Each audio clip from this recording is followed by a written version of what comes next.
She was worth $3 billion, and she was crumbling on the floor of a funeral home while strangers pretended not to stare. Grant Holloway had never spoken more than 12 words to Sienna Blackwood in his entire life.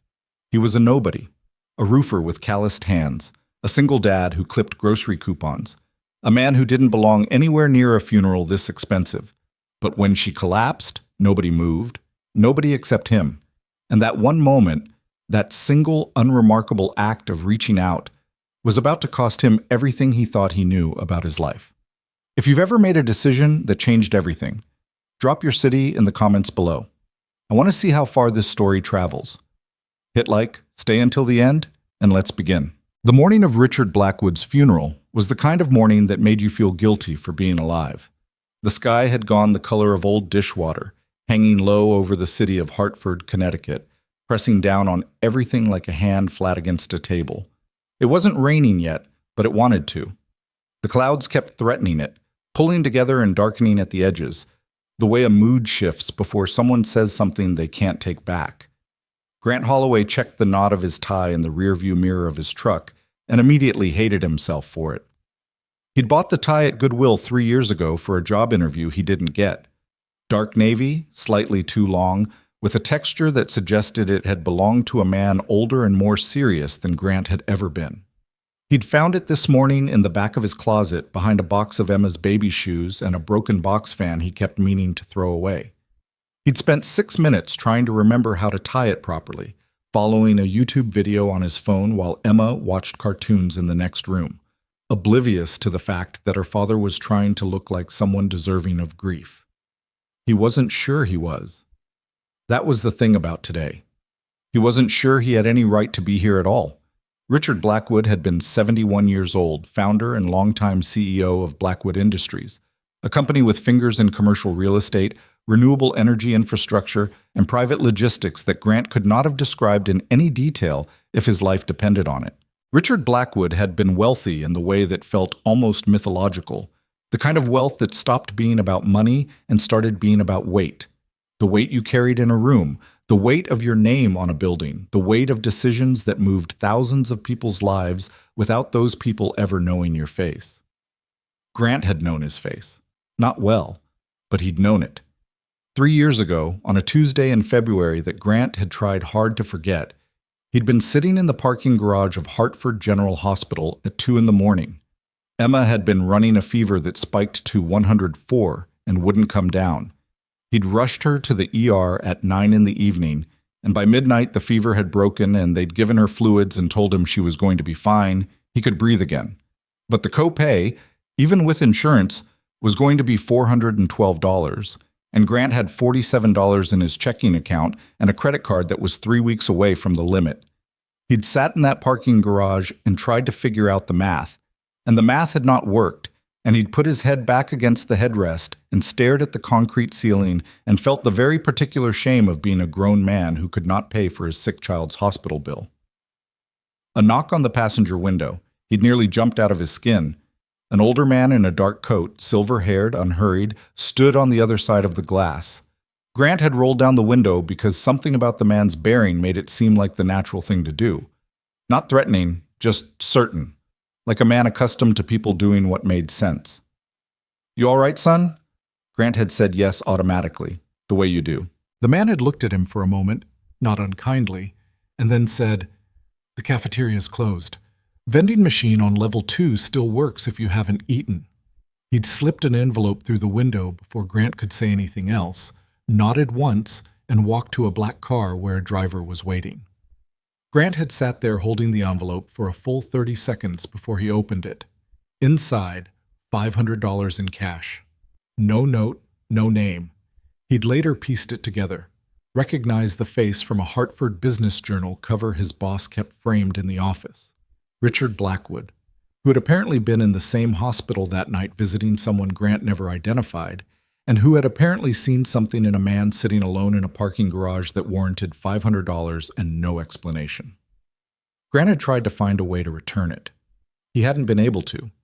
He'd eventually used it to pay the bill, and then felt guilty about it for months, and then accepted that sometimes the only way to honor something unexpected is to let it do what it was meant to do. He'd thought about Richard Blackwood occasionally after that, not obsessively, just the way you think about certain things that don't fit neatly into the story you tell about your own life. So when he'd seen the obituary, he still read the actual newspaper, a habit his mother had drilled into him. He'd felt something he couldn't name precisely, not grief in the deep sense, something adjacent to it, a sense that a particular weight had left the world, and you were only now noticing how much it had been balancing. He decided to go to the funeral. He wasn't sure it was the right call. He hadn't told anyone he was going. His neighbor, Mrs. Petrakis, was watching Emma, who'd been told Daddy had an errand and would be back by lunch. He'd driven 40 minutes in his truck that needed new brakes, parked 3 blocks away because the lots near the funeral home were clogged with town cars and black SUVs, and now he was sitting here second-guessing everything. He looked at the tie in the mirror one more time. "You look like what you are," he thought. "Go in anyway." The funeral home was called Whitmore and Associates, which sounded less like a place that handled the dead, and more like a law firm that had pivoted to something quieter. It was beautiful in the understated way of places that charge a great deal of money to look as though money doesn't matter. Dark wood paneling, cream walls, carpet so thick it absorbed the sound of footsteps completely. The air smelled of cut lilies and something faintly antiseptic underneath, which no amount of floral arrangement fully covered. Grant signed the guest register and immediately felt the weight of 100 pairs of well-dressed eyes clocking him as not belonging there. He was not wrong. He was the only person in the room wearing a suit that had come from Goodwill. Everyone else moved with the easy physical confidence of people who had always had access to tailoring. Women in structured black dresses that probably cost more than his truck payment. Men in suits that fit the way suits only fit when someone has stood still while another person measured every inch of them. He found a seat in the back row and kept his head down. The service was formal and long and delivered by a minister who had clearly known Richard Blackwood personally. The specific stories he told, small and precise, had the ring of actual memory rather than the polished generalities of someone working from notes. Richard had apparently been a man of sharp humor and sharper instincts, someone who'd built his company from a single real estate investment at 26 years old and spent the next 4 decades making decisions that most people thought were wrong, right up until they turned out to be right. He'd also been a man who remembered things. The minister mentioned this. The way Richard had remembered faces, names, small details. The parking garage memory surfaced briefly in Grant's mind and then sank again. He didn't look for Sienna Blackwood during the service. He knew she was up front. He could see the back of a dark head, very still, the controlled posture of someone working hard at something that wasn't sitting. It was at the graveside that he first really saw her. The cemetery was maybe half a mile from the funeral home, old and well-maintained with large trees that had mostly lost their leaves. The October air had teeth in it now. Grant had worn a coat that was fine, but not fine enough for standing still in this wind, and he stood near the back of the gathered crowd, which was substantial, probably 200 people, and kept his hands in his pockets. Sienna Blackwood stood at the head of the grave, a few feet from the casket. She was dressed in black, long coat, dark gloves, and she held herself with extraordinary composure, the kind that you can only maintain by directing every ounce of available energy toward it. Her face was a careful arrangement of controlled expression, the jaw set slightly too firm, the eyes forward, the hands clasped in front of her with a precision that was almost architectural. She was 30 years old. Grant knew this from the obituary, which had mentioned her in the same sentence as her title, Sienna Blackwood, CEO of Blackwood Industries. She'd apparently taken the role 3 years earlier, which meant she'd been 27 when her father handed her the company. The business press had apparently had a lot of opinions about that. Grant knew this only vaguely, from the kind of headlines you absorb without meaning to. He watched her during the graveside remarks and felt a recognition that surprised him. He'd worn that face before. Not here, not in a setting like this, but in the pediatric ward of Hartford General when Emma was 3. When the doctors were still running tests and hadn't yet found the words viral infection, treatable, she'll be fine, and Grant had stood in a white hallway with absolutely no one to call and had arranged his face into something that looked like a man who was managing, because Emma was watching him through a window, and he was not going to let her see otherwise. Sienna Blackwood was managing. The difference was she was doing it in front of 200 people, which was both easier and infinitely harder. The minister spoke. Prayers were offered. Someone began to cry softly somewhere in the crowd, and then several other people did, the way grief moves outward from a center point. Sienna did not cry. She stood with her hands clasped and her face toward the casket and did not move. The service concluded. People began to mill and shift, that particular post-burial social geometry of people unsure whether to leave or gather, murmuring to each other in low voices.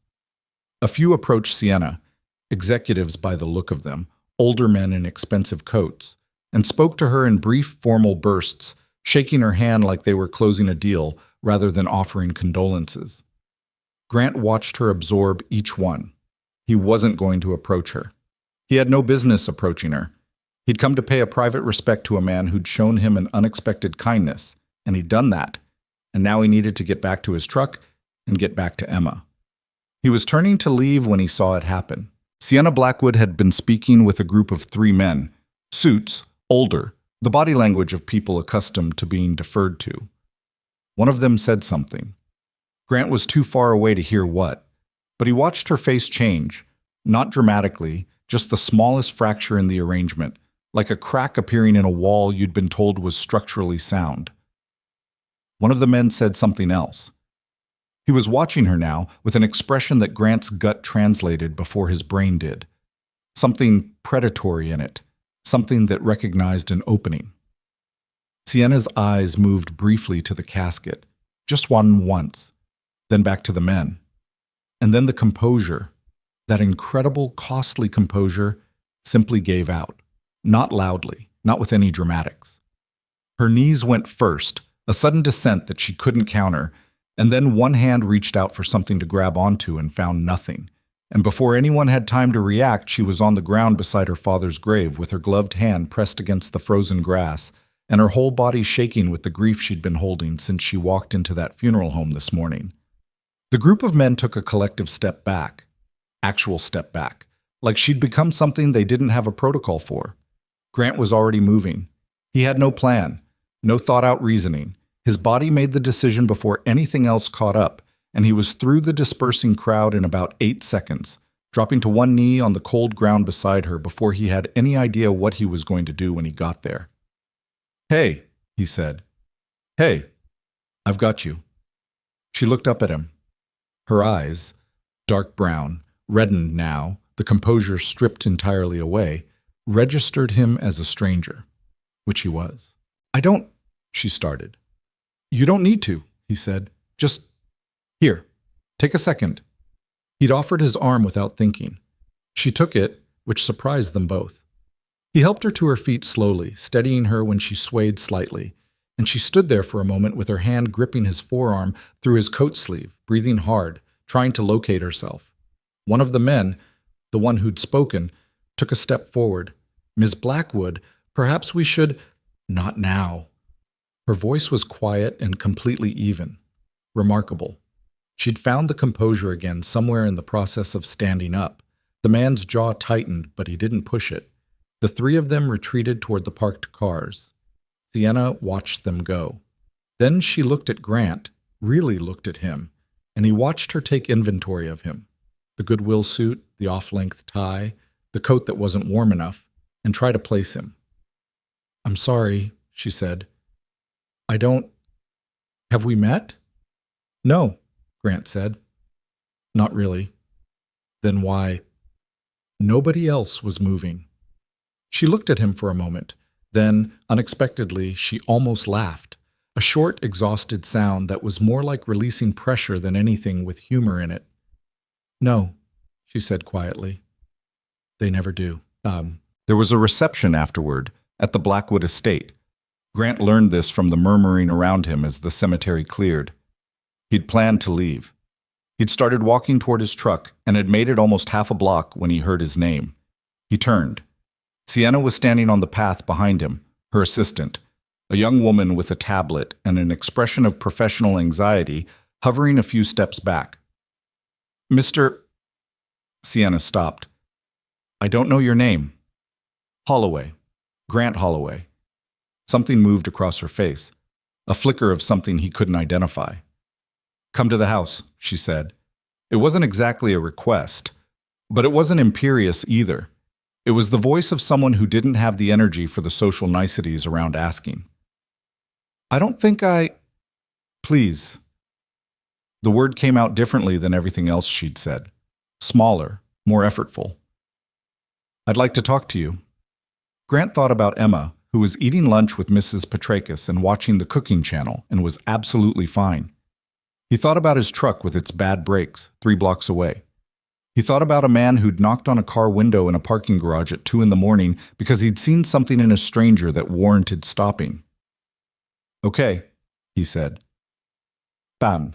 The Blackwood estate was in the West Hartford Hills, behind a gate that opened when a code was entered, and then a long driveway through trees that had turned and begun to drop their leaves. The house was stone and glass, large but not vulgar about it, the kind of architecture that used space as a form of restraint rather than display. Inside, caterers moved through rooms where clusters of people stood with drinks, keeping their voices appropriately low. Grant accepted a glass of water from a passing tray and stood near the fireplace in what appeared to be a sitting room and felt profoundly out of place in a way that had moved past self-consciousness into something almost peaceful. He simply did not belong here. There was no ambiguity about it. It was almost freeing. Sienna appeared 20 minutes later. She'd been working the room. Grant had glimpsed her through a doorway, shaking hands, receiving brief embraces, doing the thing that needed doing, and now she moved toward him with the decisive, purposeful walk of someone who had made a decision. "Can we go somewhere quieter?" she asked. He followed her through the house, down a hallway, to a small library at the back. Walls of books, leather chairs, a window overlooking the garden, which was brown and bare and somehow beautiful in it. She closed the door behind them, and the sound of the reception became very distant. She stood in the middle of the room with her arms crossed, not defensively, but like she was physically holding herself together. She'd taken her gloves off. Her hands looked like hands that did real work, which surprised him. Not soft, no elaborate manicure, just clean and capable. "My father knew who you were," she said without preamble. Grant felt something shift in his chest. "I'm sorry?" "Grant Holloway. He mentioned you." She met his eyes steadily. 3 years ago. A parking garage. Hartford General. Grant said nothing. "He came home that night and told my mother, she was still alive then, that he'd met a man sitting in a hospital parking garage at 2 in the morning and that the man had the kind of face that made him think." She paused. "My father didn't say things like that about people he didn't mean it about." The room felt very still. "He kept track of you," Sienna said. "I know that sounds strange. He did that with people who interested him. He had your name in a file on his desk. Not anything invasive, just an address, a note. He'd been planning to reach out." "About what?" Grant's voice came out steadier than he felt. "About a job, I think. Something with the company. He hadn't finalized it." She looked toward the window. "He was going to finalize it in January." The quiet pressed in. "He died in September," Grant said. "Yes." Her voice was even, but the weight in it was enormous. He watched her stand there with it. He recognized again that thing he'd seen at the graveside, the sheer labor of remaining upright under something this heavy. "The will was read this morning," she said, "before the service." She said it like she was testing the words out, like maybe saying them aloud would make them less surreal. "Okay," Grant said carefully. "My father..." She stopped, started again. "My father built this company for 51 years, from one real estate deal. He built it because he believed that a company should outlast its founder, that it should become something larger than any one person." She paused.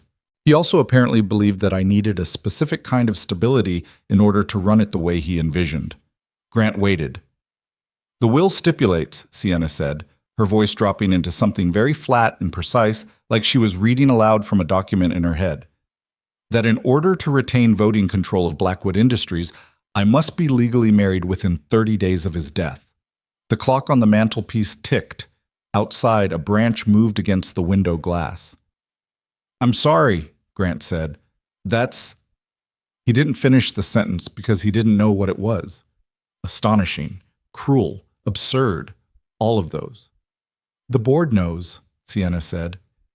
Those men at the cemetery, Davies, Weston, Chen, they're senior board members. They've been waiting for a reason. She pressed her lips together briefly. If I don't meet the condition, voting control transfers to a board committee. Davies becomes interim CEO. Within 6 months, my father's company won't exist in any form he would recognize. She was looking at him now with an expression he couldn't fully decode. Direct, exhausted, calculating in a way that wasn't cold, more like the math of someone who has run out of comfortable options. Sienna, he said carefully, why are you telling me this? She didn't answer right away. She uncrossed her arms and walked to the window and stood with her back to him for a moment, looking out at the dead garden.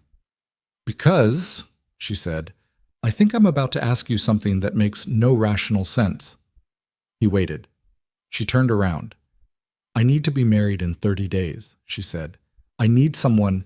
She stopped, seemed to recognize that she needed to be more precise.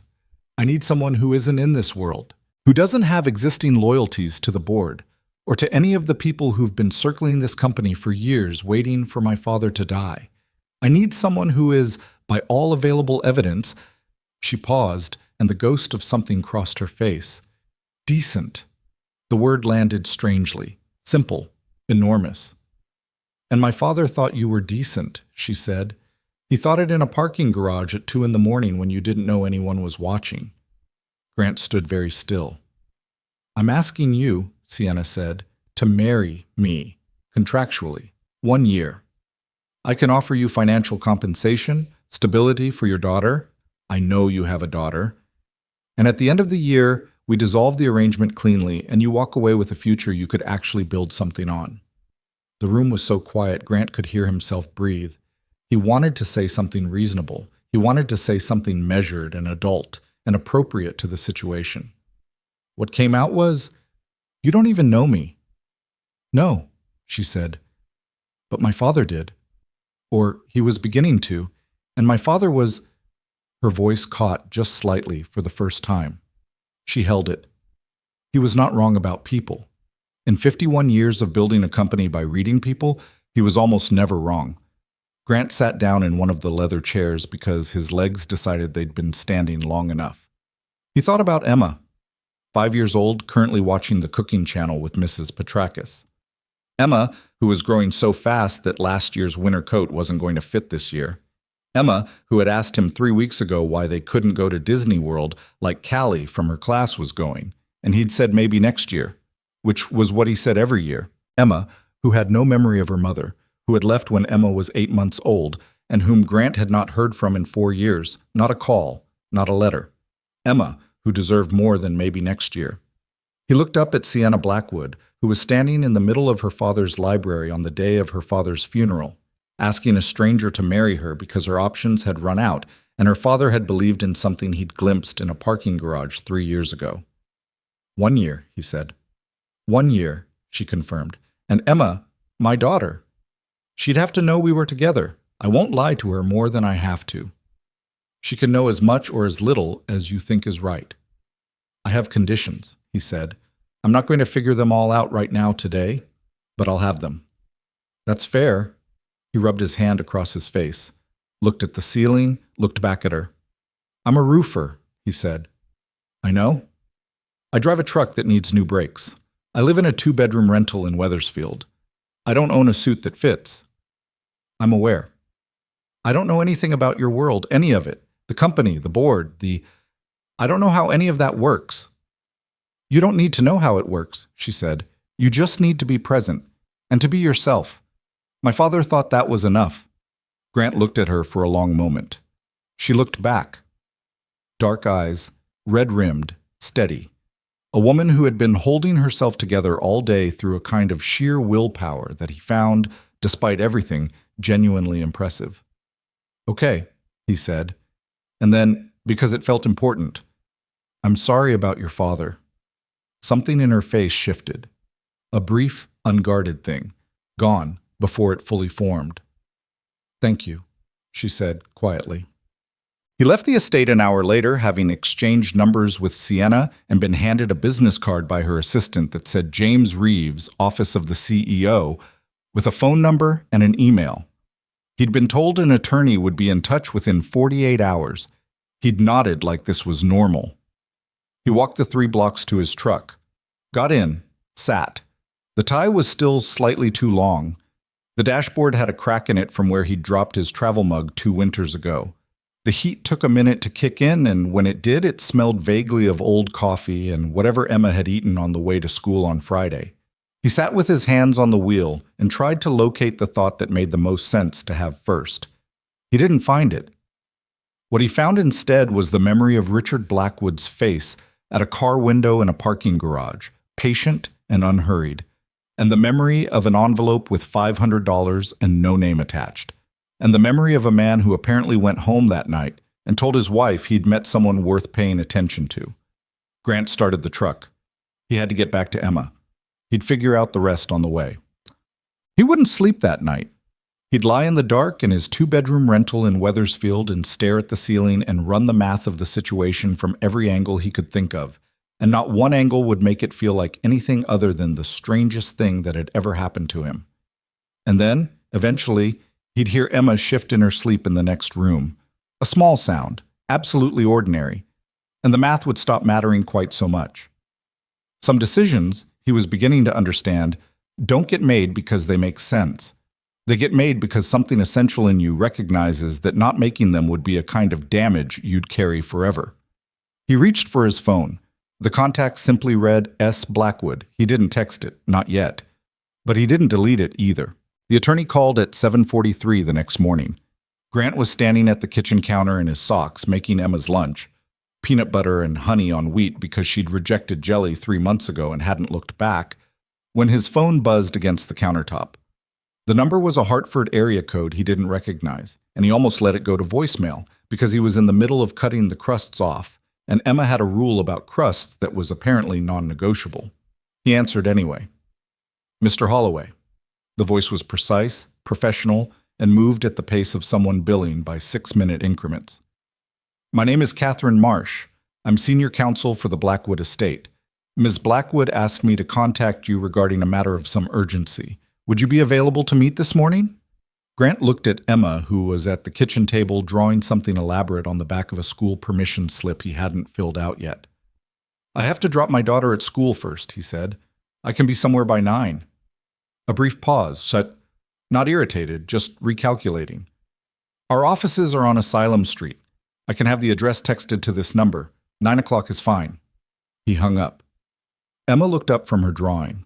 Who was that? Work stuff, he said, which wasn't entirely a lie. She looked at him for a moment with the particular expression she'd been developing lately, slightly skeptical, slightly older than 5, had any right to look, and then went back to her drawing. He finished the sandwich, wrapped it, put it in her bag next to the apple she would not eat, but that he kept including out of some parental stubbornness he couldn't quite shake. He didn't sleep the night before. He'd confirmed that much to himself around 4 in the morning when he'd stopped pretending and just sat at the kitchen table with a cup of coffee that went cold while he stared at the window and watched the sky turn from black to gray. He'd run the conversation with Sienna Blackwood through his head roughly 40 times. Each time it came out the same, surreal, impossible, and underneath all of that, something he couldn't dismiss. She'd said, "My father thought you were decent." He'd turned that over for hours. There was something both humbling and uncomfortable about being held to a standard a dead man had set for you in a parking garage. It felt like inheriting a debt you hadn't agreed to, except the debt was to something larger than money. By 5 in the morning, he'd more or less made his decision. He just hadn't fully admitted it to himself yet.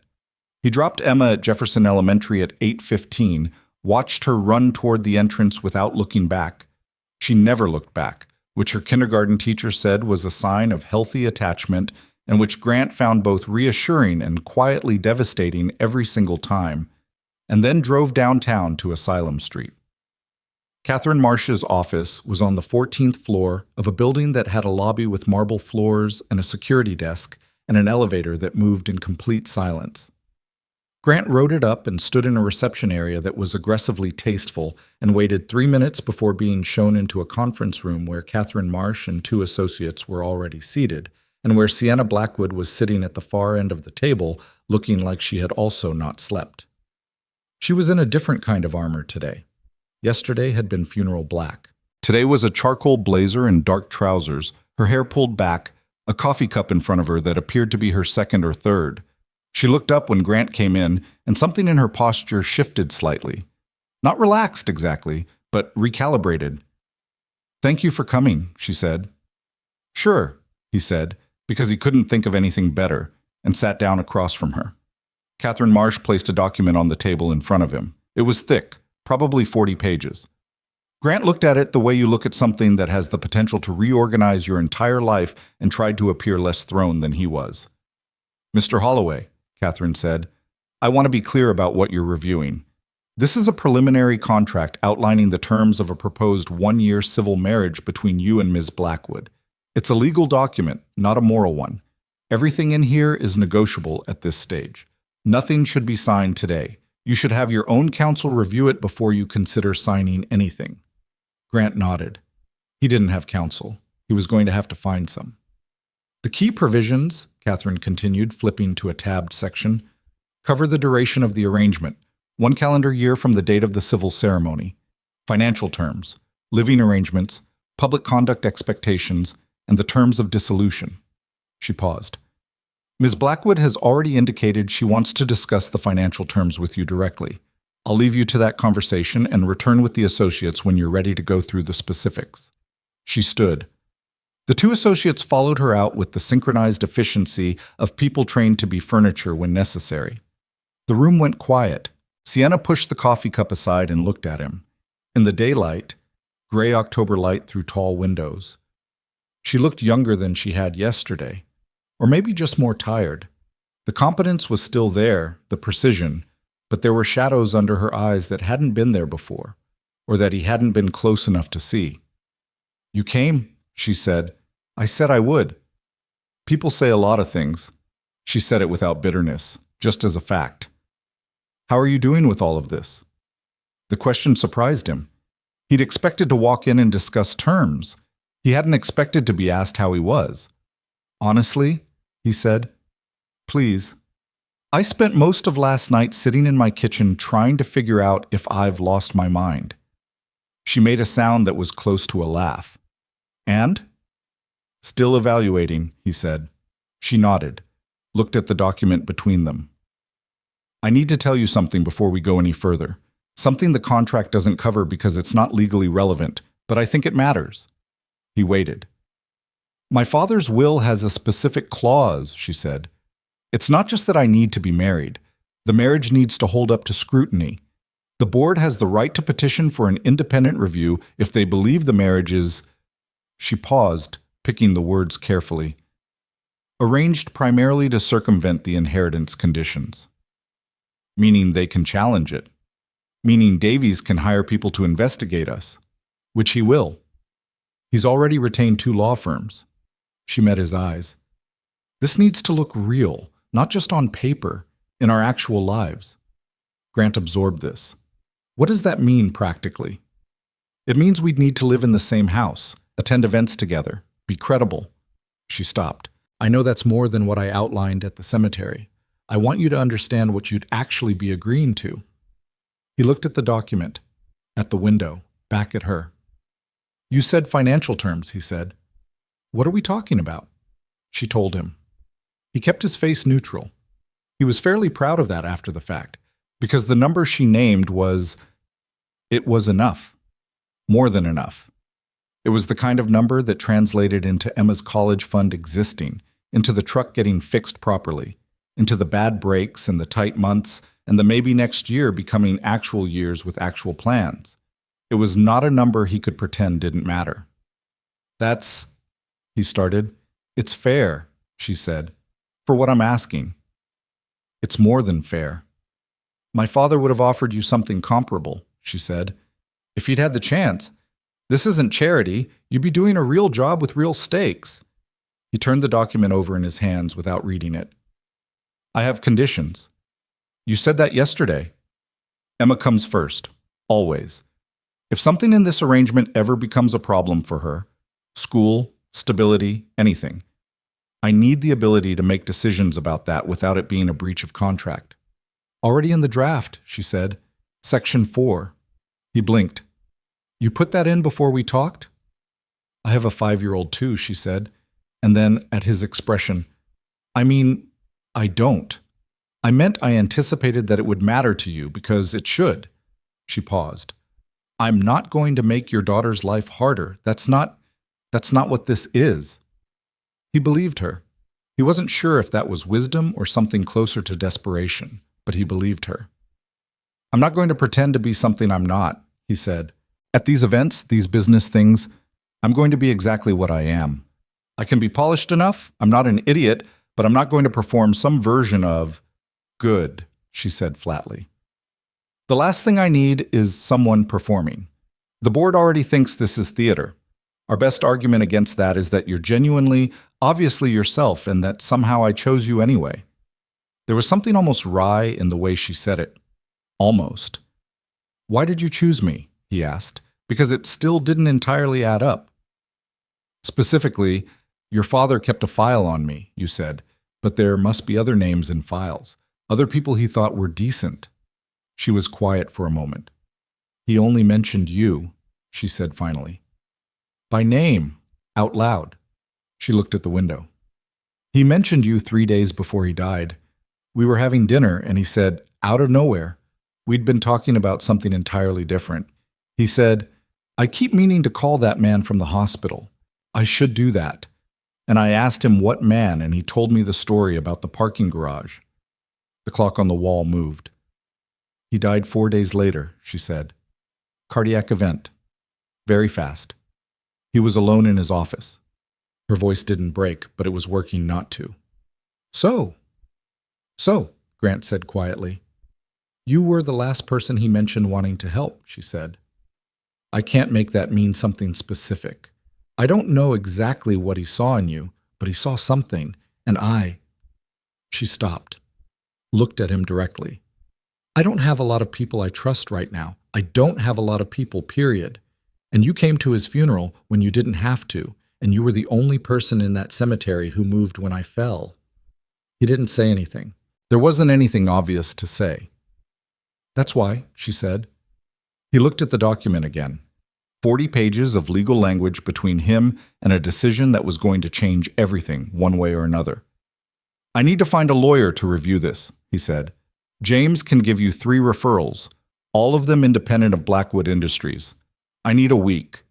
I have 30 days total. You can have 1 week. He nodded, pushed back his chair, stood. One more thing. She looked up. My daughter, he said. She's going to need to meet you before anything happens.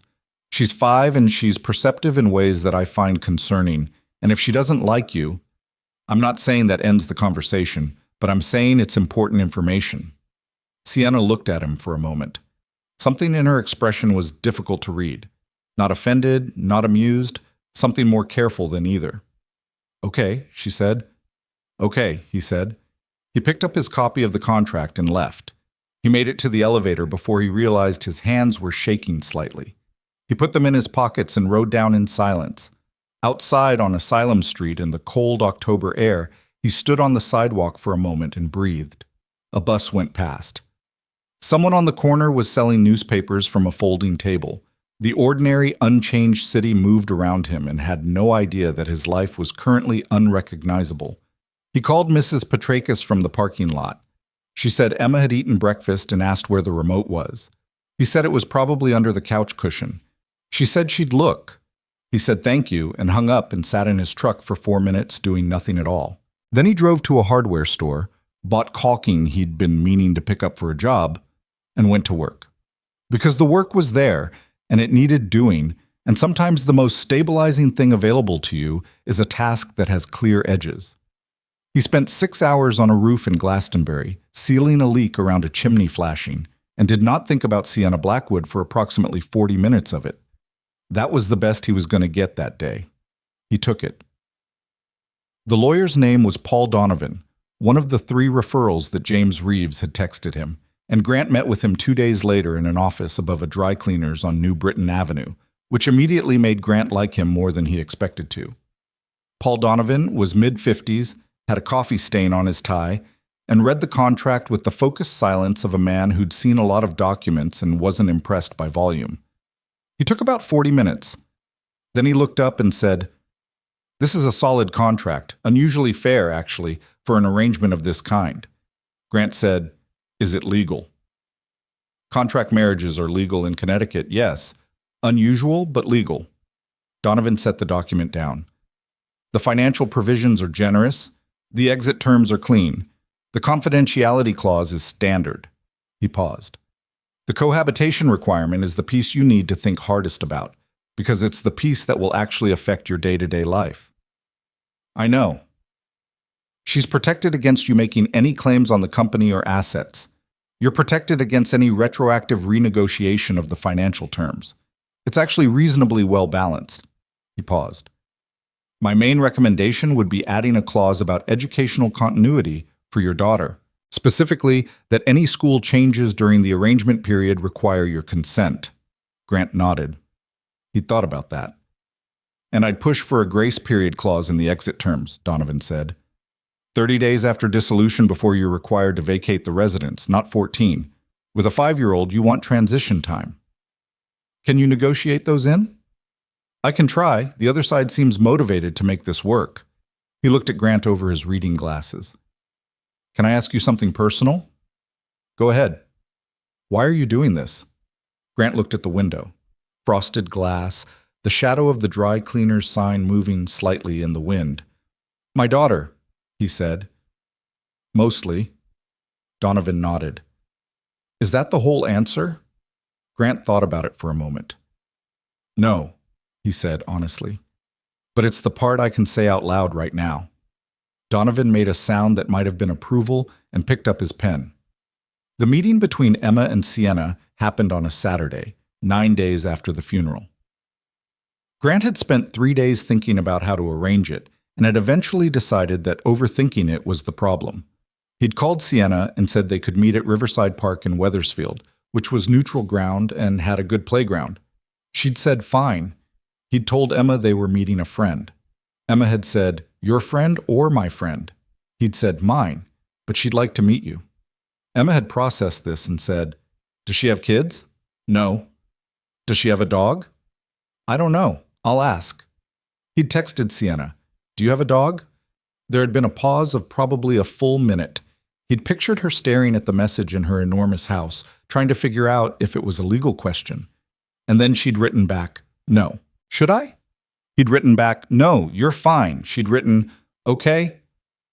He'd stared at those 2 messages for longer than was necessary. Sienna showed up at Riverside Park wearing jeans, actual jeans, and a dark green jacket, her hair down. And Grant registered the slight jolt of seeing her look like a person rather than a CEO. She'd walked across the park with her hands in her pockets, which was a small thing, but it made her seem less like she was presenting and more like she was just arriving. Emma looked up from the bottom of the slide and assessed the approaching stranger with the frank, unselfconscious evaluation of a 5-year-old. "Hi," Emma said. "Hi," Sienna said. She crouched down to Emma's level without being asked to, which Grant noted. "I'm Sienna." "That's a pretty name," Emma said.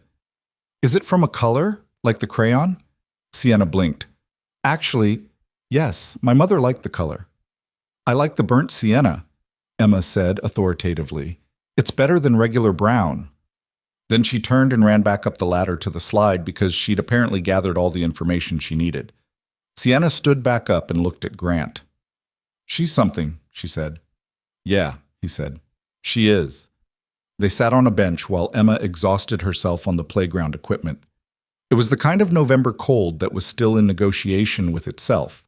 Not brutal yet, but committed. Sienna had her hands wrapped around a paper coffee cup that James had presumably produced from somewhere. They talked. Not about the contract. They'd gotten past that. Donovan had negotiated the 2 additions, and Sienna's team had accepted both within a day, which said something. They talked about smaller things. Grant told her about his work, the roofing company he'd been with for 7 years, the fact that he'd been thinking about eventually trying to start something independent, but had kept putting it off.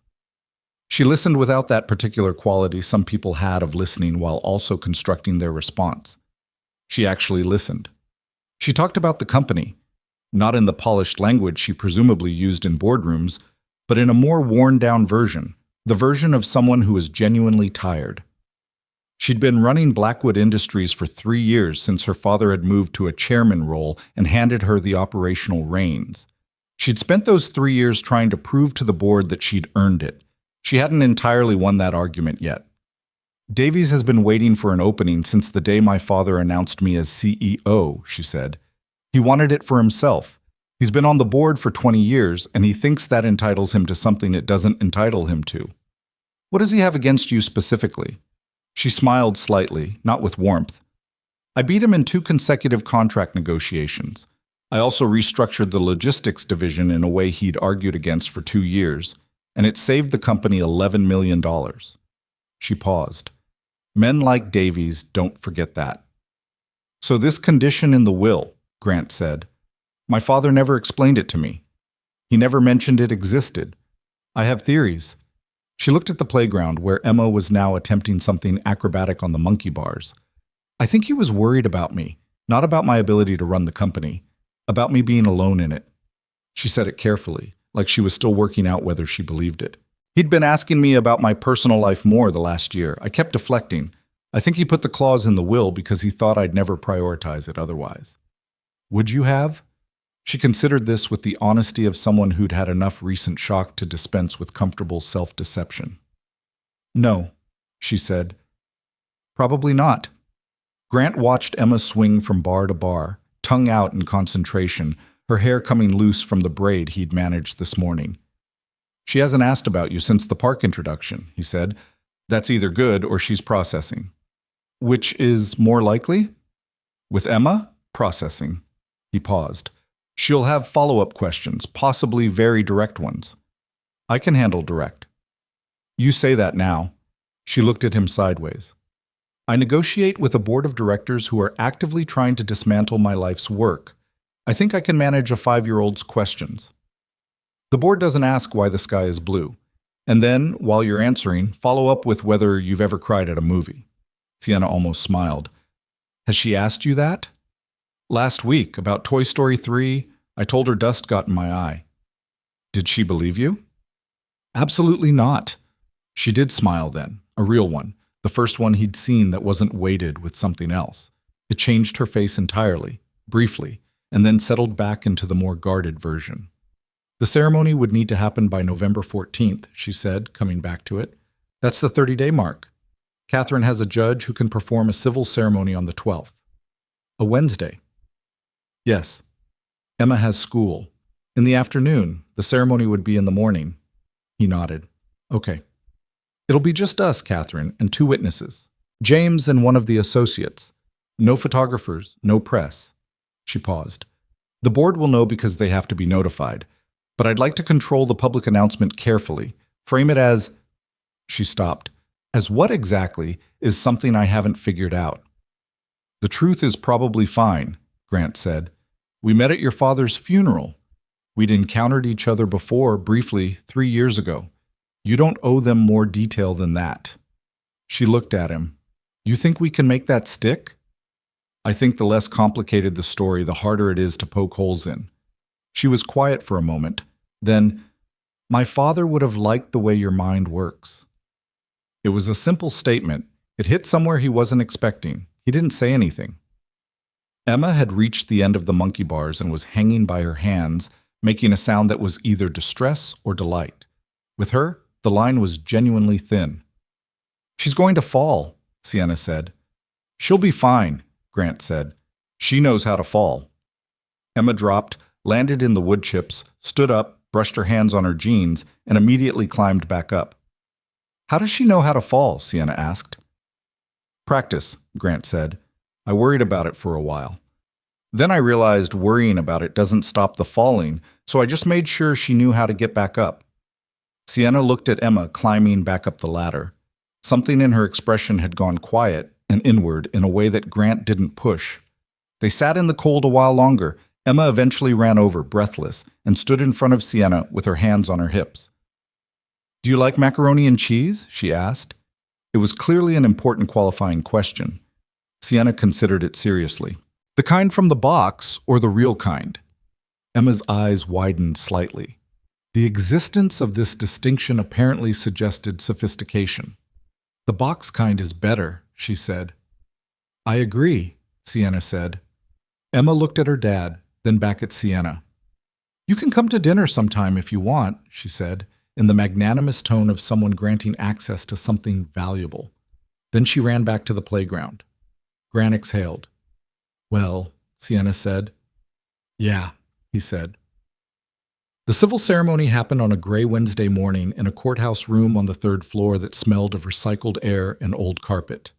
The judge was a woman named Honorable Patricia Crane, who performed the brief legal ceremony with the practiced efficiency of someone who'd done it many times, in many configurations of people and circumstances, and who did not appear to require the situation to make sense to her emotionally in order to execute it legally.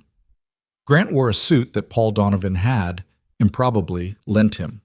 They were roughly the same build, Donovan had said when Grant mentioned the issue, and it had turned out to be close enough. Sienna wore a dark navy dress that was understated and exact in the way her clothes always seemed to be. Catherine Marsh and James Reeves stood as witnesses. Emma was in school learning about community helpers and would be told, in age-appropriate terms, that evening. The vows were the standard legal language: consent and commitment, brief and precise. Grant said "I do" and meant it in the only way he could, as a commitment to something real, even if the real thing was complicated. Sienna said "I do," and her voice was steady, and her eyes were on him in a way that was direct and somewhat unreadable, and he found he couldn't look away from it. Judge Crane said "I now pronounce you legally married," and they signed the license, and Catherine Marsh notarized it, and James Reeves shook Grant's hand with the measured warmth of a man who'd been briefed extensively on appropriate workplace behavior and was trying very hard.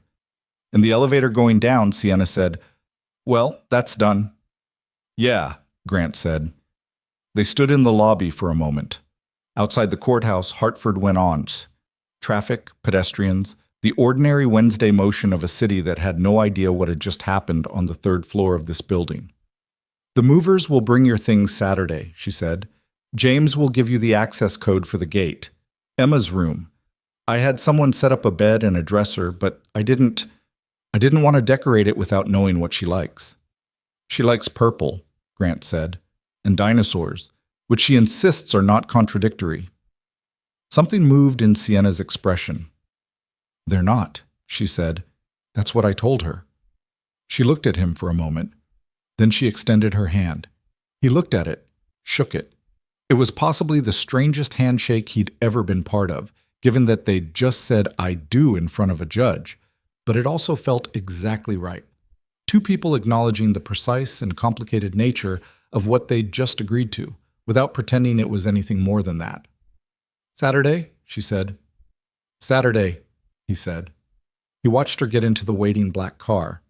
It pulled into traffic and disappeared. He stood on the sidewalk in Paul Donovan's borrowed suit and thought that the sky had gone a lighter shade of gray at some point while they were inside, almost as if the clouds were considering letting something through. They didn't, but they were considering it. He needed to pick Emma up at 3. He had 4 hours. He went back to work. That evening, sitting on Emma's bed while she arranged her stuffed animals in the specific hierarchy only she understood, he told her that they were going to move into a new house, a big one, with a garden and a room just for her. That Sienna, the woman from the park, was going to be living there too. That they were going to be a kind of family for a while. A different kind, but a real one. And that Emma was always, no matter what, his. Emma straightened a stuffed brontosaurus. Considered. "Is her house nice?" she asked. "Very nice." "Does it have stairs?" "Yes." She seemed to feel that stairs were a point in the house's favor. "Okay," she said. Just like that. "Okay." He tucked her in and sat in the dark after she fell asleep and felt the full weight of everything he'd set in motion, and the full weight of what he'd done it for, and somehow both of those things were true at the same time without canceling each other out. Outside the window, the November wind moved through the tree in the yard. The maple, whose leaves were all gone now, just bare branches against the dark sky, waiting without complaint for what came next. Grant thought that was probably the right approach. He went to pack their things. The first morning Grant woke up in the Blackwood estate. He didn't know where he was for about 4 seconds. Then he heard Emma down the hall, talking to someone in the specific one-sided monologue she used when addressing her stuffed animals, and the room assembled itself around him. High ceiling, unfamiliar light coming through curtains that were expensive enough to be very good at their job. A bed that was larger than the entire sleeping area of his old room in Wethersfield. He lay there for a moment and let the strangeness settle. They'd moved in on Saturday, as Sienna had said. The movers were efficient and professional and had handled Grant's boxes of modest belongings with the same careful neutrality they'd have given anything else, which he appreciated. Emma had run directly to her room when they arrived, and when she saw that the walls were white and waiting, she'd turned to Grant with an expression of barely contained opinion. He'd said, "Purple. We'll paint it." She'd said, "And dinosaurs." He'd said, "We'll figure out the dinosaurs." She'd accepted this with the patience of someone who had learned that some negotiations required a staged approach. Sienna had been in a board meeting on Saturday. She'd texted at 11 to say the access code had been updated so it included Grant's birthday. A small practical courtesy that he'd found unexpectedly thoughtful and hadn't known what to do with. She'd arrived home at 6:30 to find Grant attempting to cook dinner in a kitchen that was approximately 3 times the size of any kitchen he'd ever used, with appliances whose functions were not all immediately clear to him. She'd stood in the doorway of the kitchen and taken in the scene, Grant studying the controls of a range that appeared to have more settings than his old truck's dashboard, Emma sitting on the counter eating crackers and providing commentary, and said, "There's a simpler one on the left, the knob." He'd found it. Dinner had been pasta with jarred sauce because he wasn't going to pretend this particular evening called for anything ambitious, and they'd eaten it at the dining room table, which was large enough to comfortably seat 12, and felt slightly absurd with 3 people at one end of it. Emma had talked continuously, Sienna had listened and occasionally responded, and Grant had watched the 2 of them from across the table and felt something he couldn't fully identify, some mixture of relief and vertigo that would probably take longer to sort out than one dinner. Now, a week into it, the house was becoming navigable, if not exactly familiar. Emma had settled in with the adaptability of children who haven't yet learned that upheaval should be alarming. Her room had been painted over a Sunday afternoon. Grant had done it himself, a clean lavender with a band of deeper purple along the bottom third that Emma had specified. The dinosaur element remained under negotiation, but he'd found some framed prints online that were arriving Thursday. She'd started at her new school, Jefferson East, a 10-minute drive, on Monday, and had come home with paint on her sleeve and the name of a new friend, Margot, delivered with the gravity of a significant announcement. Grant had kept working. He talked to his boss, Dan Riley, who was a broad-shouldered man from Bridgeport with very little patience for complications but a genuine loyalty to people who did their work well. Grant had told him he'd had a significant change in his personal situation and asked if he could reduce his hours temporarily while the transition settled. Dan had looked at him for a long time over a thermos of coffee and then said, "You in trouble?" "No," Grant said. "You sure?" "Yeah." "Half days for 2 weeks," Dan said. "Then we reassess. And I'm going to need you on the Farmington job Thursday regardless." "I'll be there Thursday." He had been. He'd spent Thursday on a steep pitch roof in Farmington in December cold, doing what he knew how to do, and had felt more like himself in those 8 hours than in any of the preceding week. The problem with the house wasn't the house. The house was genuinely beautiful. He could admit that, even as he found it slightly too large and too quiet in the evenings, the way places are quiet when they've been built for more people than currently occupied them. Richard Blackwood had apparently designed the family wing with a particular warmth in mind, a collection of rooms that connected through shorter hallways rather than the grand, long corridors of the formal areas, built around a central sitting room with a fireplace that worked. That room had become, without anyone formally deciding it, where the 3 of them tended to end up in the evenings. The problem was Sienna's schedule, and more specifically what her schedule was telling Grant about the life she'd been living before he arrived. She was always up before him. He didn't know what time she started because the earliest he'd managed was 5:45, and on those mornings she was already in the study with coffee going and a laptop open, working through things that apparently could not wait for a more reasonable hour. She was frequently still in the study when he went to bed.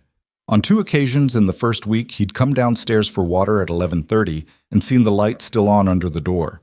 On the 3rd occasion, he'd knocked. A pause. Then, "Yes?" He'd opened the door.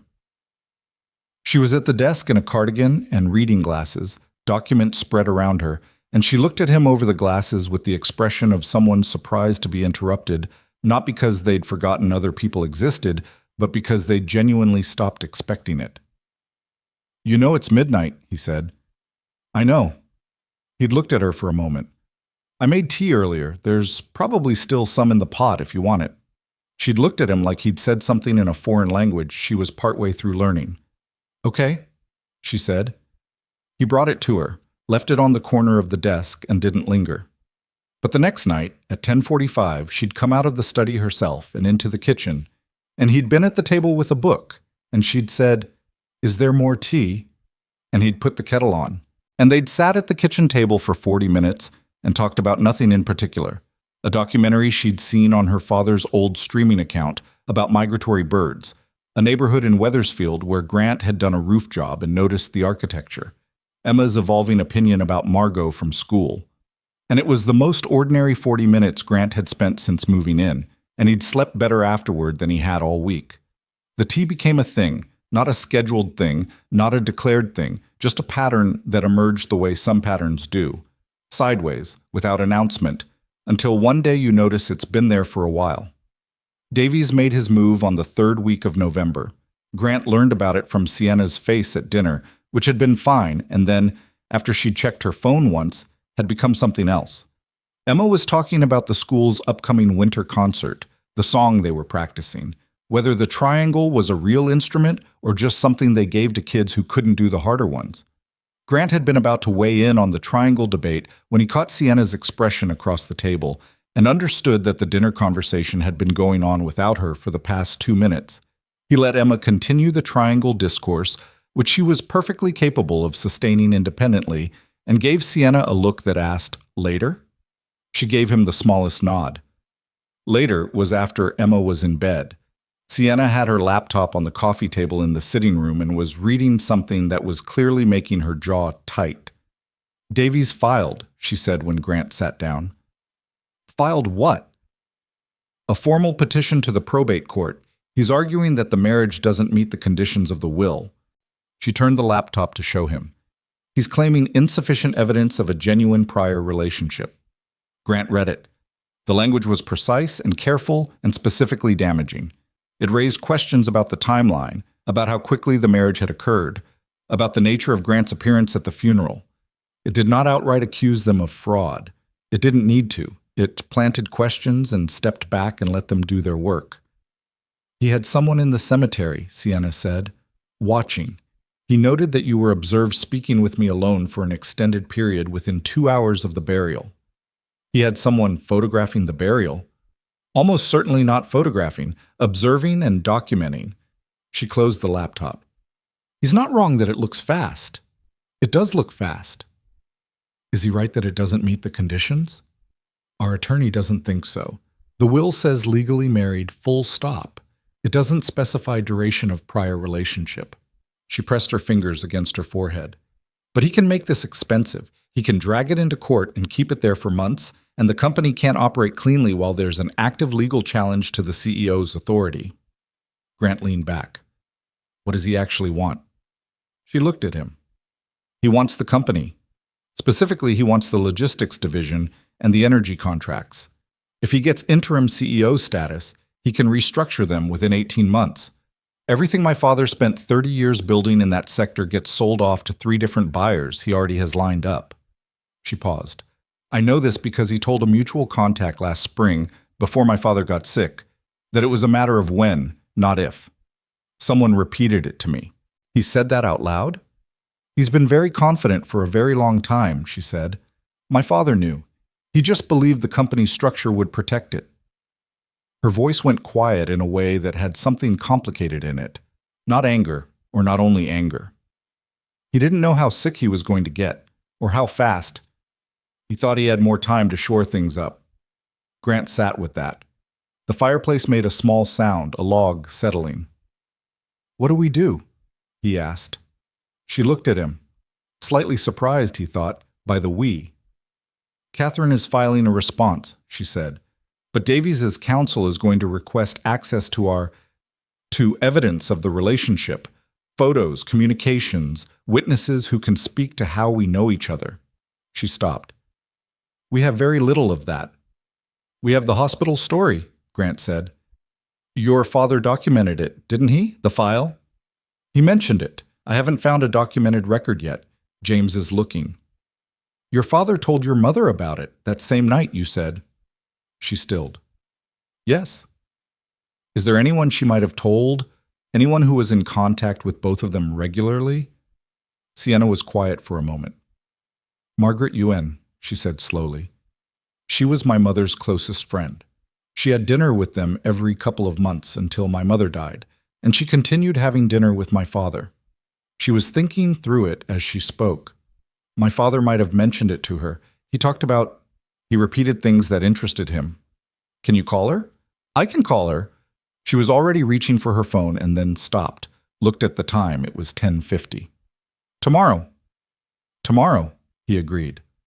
She set the phone down. They sat with the fire for a moment, and then she said, Davies is also going to have someone looking at you, specifically. Looking for what? Anything usable. Financial instability? Prior legal issues? She met his eyes. There's nothing, is there? No, he said. There's nothing. He paused. I got a speeding ticket in 2019. That's probably fine. 43 and a 35? Criminal, she said, and it was so dry and so unexpected that he laughed. Genuinely, the kind that arrives before you have a chance to decide about it. And she looked briefly startled, and then the corner of her mouth moved. It was small, but it was real. I'll talk to Margaret tomorrow, she said, and Catherine is setting up a meeting with the probate court's timeline. We'll get through it.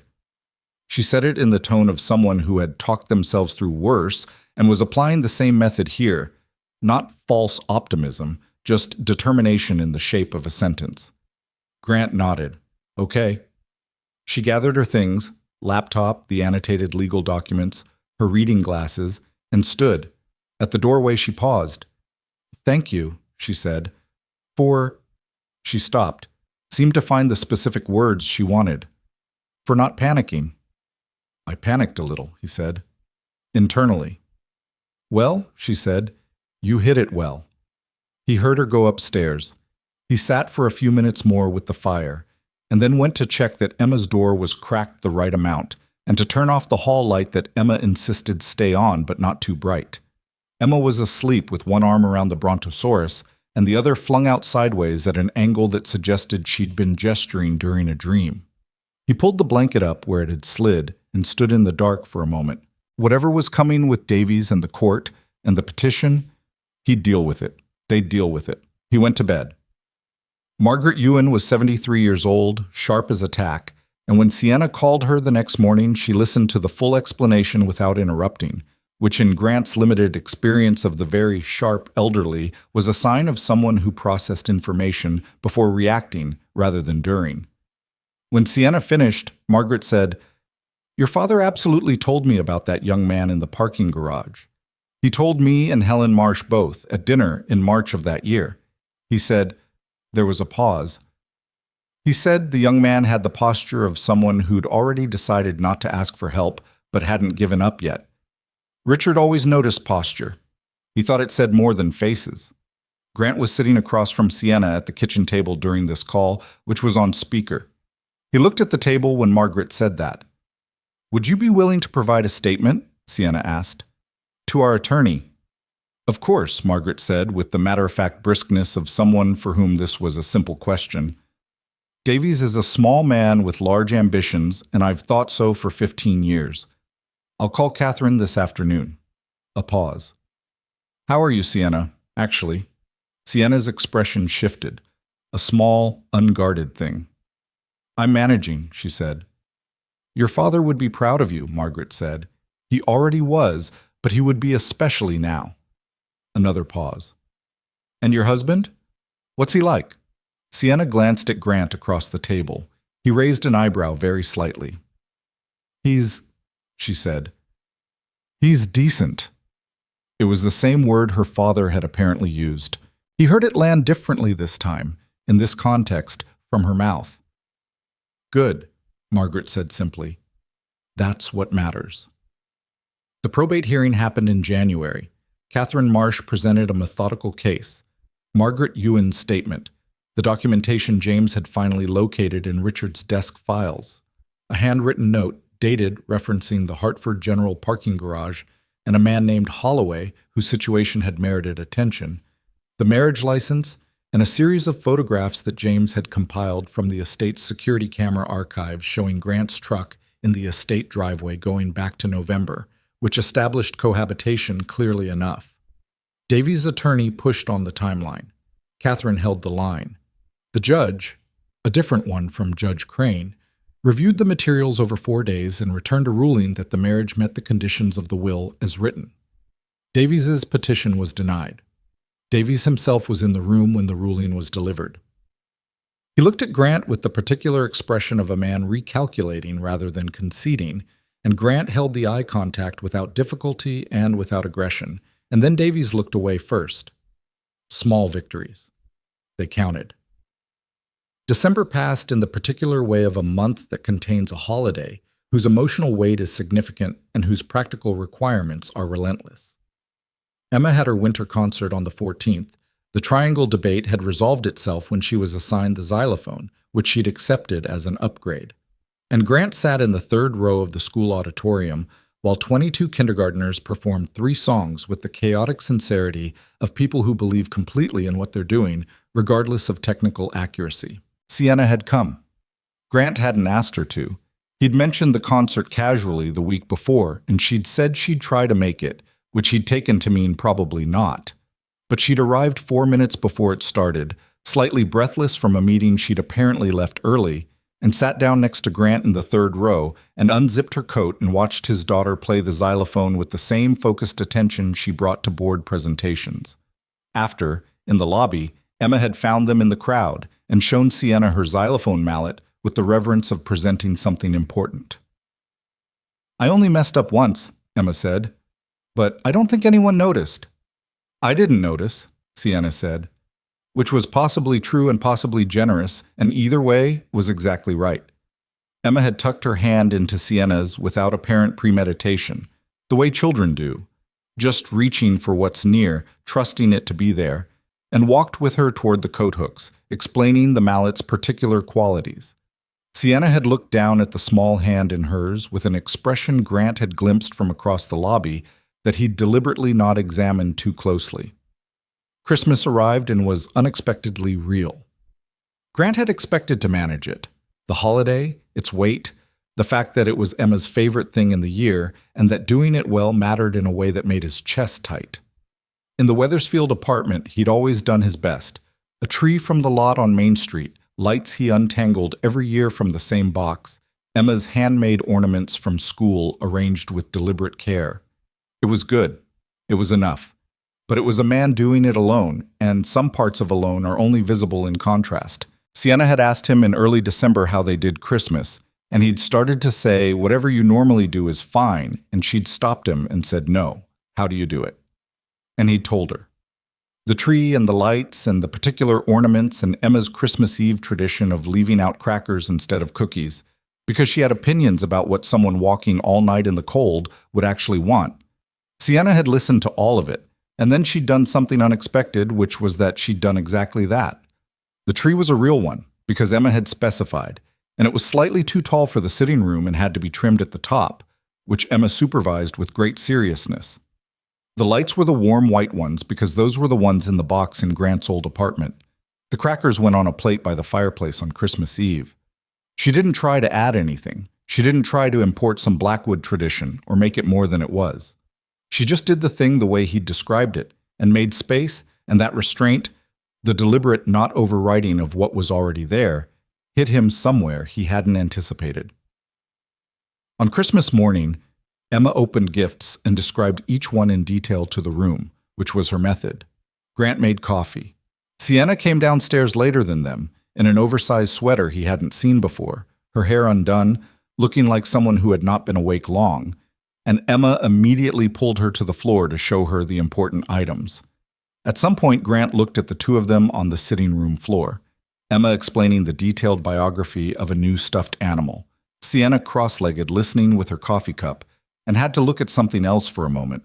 He went to the kitchen and stood at the counter and was honest with himself, briefly, about what he was feeling, and then put it somewhere he could come back to when it made more sense. January brought the Davies ruling and a breath of room. It also brought a company crisis that had nothing to do with the board. A logistics contract in New England went sideways when a subcontractor defaulted, and Sienna spent 3 weeks in crisis management that required 17-hour days and 2 emergency trips to Boston. Grant saw her mostly in the evenings when she came home, sometimes before Emma's bedtime, sometimes after, and the tea happened when it happened and didn't happen when it didn't. He noticed, in her absence, how much the house had reorganized itself around her presence. He noticed it particularly one Tuesday evening in mid-January, when Emma had gone to bed and he was in the sitting room with a book, and the chair where Sienna usually sat was empty, and the evening felt unfinished in a way that it hadn't before November. He put the book down. He sat with that for a while. February, and things shifted in ways that were hard to pinpoint. The crisis resolved. The contract was restructured. The subcontractor replaced. Sienna came home from Boston on a Thursday evening and looked so worn down that Grant made dinner without asking, and she sat at the kitchen table and ate all of it without her phone once, which for Sienna was either a sign of exhaustion or a form of trust, and possibly both. Emma had taken to telling Sienna about her day at dinner, not just talking at her, talking to her, the specific, directed communication of a child who has decided someone is worth updating. She'd started asking Sienna questions too, what Sienna's job was, why she worked so much, whether it was fun or just important. Sienna answered all of them with the same seriousness Emma brought to asking them. One evening Emma asked, "Do you miss your dad?" The table went quiet. Grant watched Sienna absorb it, the way she absorbed things that hit somewhere unguarded, that brief stillness before the response. "Every day," Sienna said. Emma considered this. "My mom left when I was a baby," she said, with the particular tone of a child who has integrated a fact rather than being wounded by it, at least in this telling. "I don't miss her because I don't remember her, but sometimes I think about what she's like." A pause. "Is that weird?" "No," Sienna said. "That's not weird at all." Emma seemed satisfied and went back to her macaroni. Sienna looked at Grant across the table, and the look had something in it he'd been careful about acknowledging for weeks now, something that had been accumulating in the space between them without either of them naming it. He looked back at her, steadily, and they held that for a moment, and then Emma said, "Can we have ice cream?" And the moment passed, absorbed into the ordinary motion of a weeknight dinner. But it didn't disappear. It just moved to somewhere underneath everything else, patient, taking up space. Spring came in the indifferent way of New England springs. Grudgingly, with setbacks, the trees starting to think about it in March, and then getting cold-shouldered in April, and finally committing in early May when the light changed and stayed changed. The garden at the estate, which had been bare and brown when Grant arrived in November, came back slowly, and Grant had started spending time in it on weekends because he'd grown up with a garden and missed the particular work of it. He'd found the tools in the shed and asked Sienna if she minded, and she'd said she didn't know much about gardens but that her father had loved the one in the back and that she'd be glad if someone did something with it. He'd started on the flower beds along the back wall, clearing out the winter damage, turning the beds, and amending the soil. Emma helped on Saturday mornings, enthusiastically and with variable usefulness, wearing rain boots regardless of whether it had rained. Sienna had watched from the kitchen window the first Saturday. The second Saturday she'd come out with coffee and stood at the edge of the beds and watched, and Grant had shown her what he was doing. The difference between what was dead and what was dormant, how you could tell. And she'd crouched down and looked at the soil with the focused attention she gave to things that interested her. "Show me," she'd said. He'd shown her. She'd pulled on a pair of gloves from the shed and stayed for 2 hours. It became a Saturday morning thing. The garden, the coffee, the three of them in different configurations of working and watching and talking. Emma developed strong opinions about which plants went where, which Sienna took seriously, and Grant gently fact-checked against what would actually grow. Sienna turned out to have a physical comfort with outdoor work that surprised him. She didn't hesitate, didn't worry about the dirt, moved through the garden with a practicality that seemed connected to something older in her. My father used to say you could tell how a person thought by watching them in a garden, she told him one Saturday in May, both of them kneeling by the rose bed while Emma supervised from a safe distance due to thorns. Whether they rushed it or whether they let it go at the pace it goes. What do I do? He asked. She looked at him.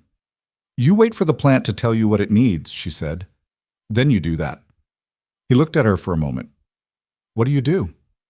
She was quiet, considering it honestly. I've been trying to learn to do that, she said. It doesn't come naturally. He nodded. He looked at the rose canes, which were putting out new growth from the base, cautious green against the old wood. It comes, he said. You just have to trust that the time isn't wasted. She looked at the canes, then at him, and then away, at the garden, at the long beds coming back from winter, at Emma, who was now attempting to identify something in the far corner that she'd decided was interesting. The look on her face was the one he'd been trying not to examine too directly. He examined it now. It was the face of a person realizing something she hadn't planned to realize. He recognized it because he'd been wearing the same one, intermittently, since approximately Christmas morning. Grant, she said, without preamble, without looking at him.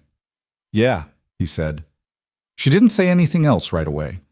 Emma yelled something about a worm, important, requiring immediate adult verification, and they both stood, and the moment shifted, but it didn't close. It stayed open, like a door that hasn't been shut all the way, letting through whatever light was on the other side. The agreement had a year on it. 8 months had passed. The contract was still on file at Catherine Marsh's office. The dissolution terms were still there in Section 9, clean and clear. The end date was the same as it had always been. Grant knew all of this. He knew it the way you know the dimensions of a room you've been living in. Exactly, because you've brushed up against the walls enough times to have them memorized. He also knew what he felt when Sienna's car came down the drive in the evenings. He knew what it meant that he'd stopped being able to imagine the sitting room without her chair occupied. He knew what it said about him that the sound of her moving around the house at night, working in the study or coming down for water, had become one of the things that let him sleep, rather than one of the things that kept him awake. He knew. He'd known for a while. He just hadn't figured out what to do with it yet. The garden was fully alive now, everything green and going, the roses beginning to set bud, the beds along the back wall dense with something that had been waiting under the cold ground all winter for the right conditions to push through.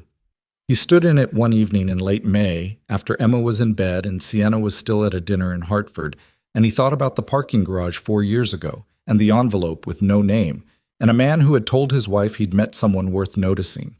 He thought about what it meant to be seen by someone who wasn't looking for anything in return, and what it meant when you wanted to be worthy of it. He pulled a dead branch off the climbing rose on the back wall. Under it, new growth, vivid and precise and entirely sure of itself.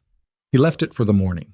June arrived the way summer always does in Connecticut, not gradually but suddenly, like a door opening into a different room. One morning the air was still carrying the last cool edge of May, and by the following week it was thick and green and certain, the trees in full leaf, the garden Grant had spent months coaxing back from dormancy, now dense and almost aggressive in its aliveness. The roses on the back wall bloomed in the second week of June, deep red, the color of something that had been waiting a long time to say itself. Grant had been out early that morning, before Emma woke, before Sienna came down, and had stood in the garden with his coffee and looked at them and felt something he didn't have a clean word for. Not pride exactly, more like witnessing. The satisfaction of having created conditions for something and then getting out of its way. He was still in the garden when Sienna came out at 6:45 with her own coffee and saw the roses and stopped. She stood there for a moment without saying anything. They came in overnight, he said. I can see that. Her voice was quieter than usual. She walked to the wall and stood close to them, not touching, looking at the color. My mother planted these 20-something years ago. My father kept them, but he didn't know how to care for them properly. She paused. They haven't looked like this since she was alive. Grant didn't say anything. There wasn't anything useful to say. She reached out and touched one of the blooms very lightly, just the edge of a petal, and then pulled her hand back. "Thank you," she said. It came out more simply than most things she said. No professional register, no careful calibration, just the words. "They did the work," he said. She looked at him sideways. "You know that's not true." He looked back at the roses. "I know," he said. "But it sounds better." They stood in the garden while the morning came in and the house behind them was still quiet. And it was one of those moments that doesn't announce itself as significant while it's happening, but that you know, somehow, you're going to remember. The year's end was 4 months away. November 14th. Grant had been aware of it in the background of everything since January, the way you're aware of a season changing. Not in the foreground, not commanding attention, but present in the peripheral way of things you're not ready to address directly. He was less capable of not addressing it now. The problem, and he'd been turning it over since May, since the garden, since Christmas morning if he was honest, was that he wasn't sure how to read Sienna.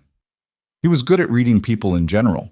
He'd spent his life in the trades, working alongside men and on behalf of homeowners, negotiating the specific social dynamics of being in people's spaces and earning their trust through competence rather than charm.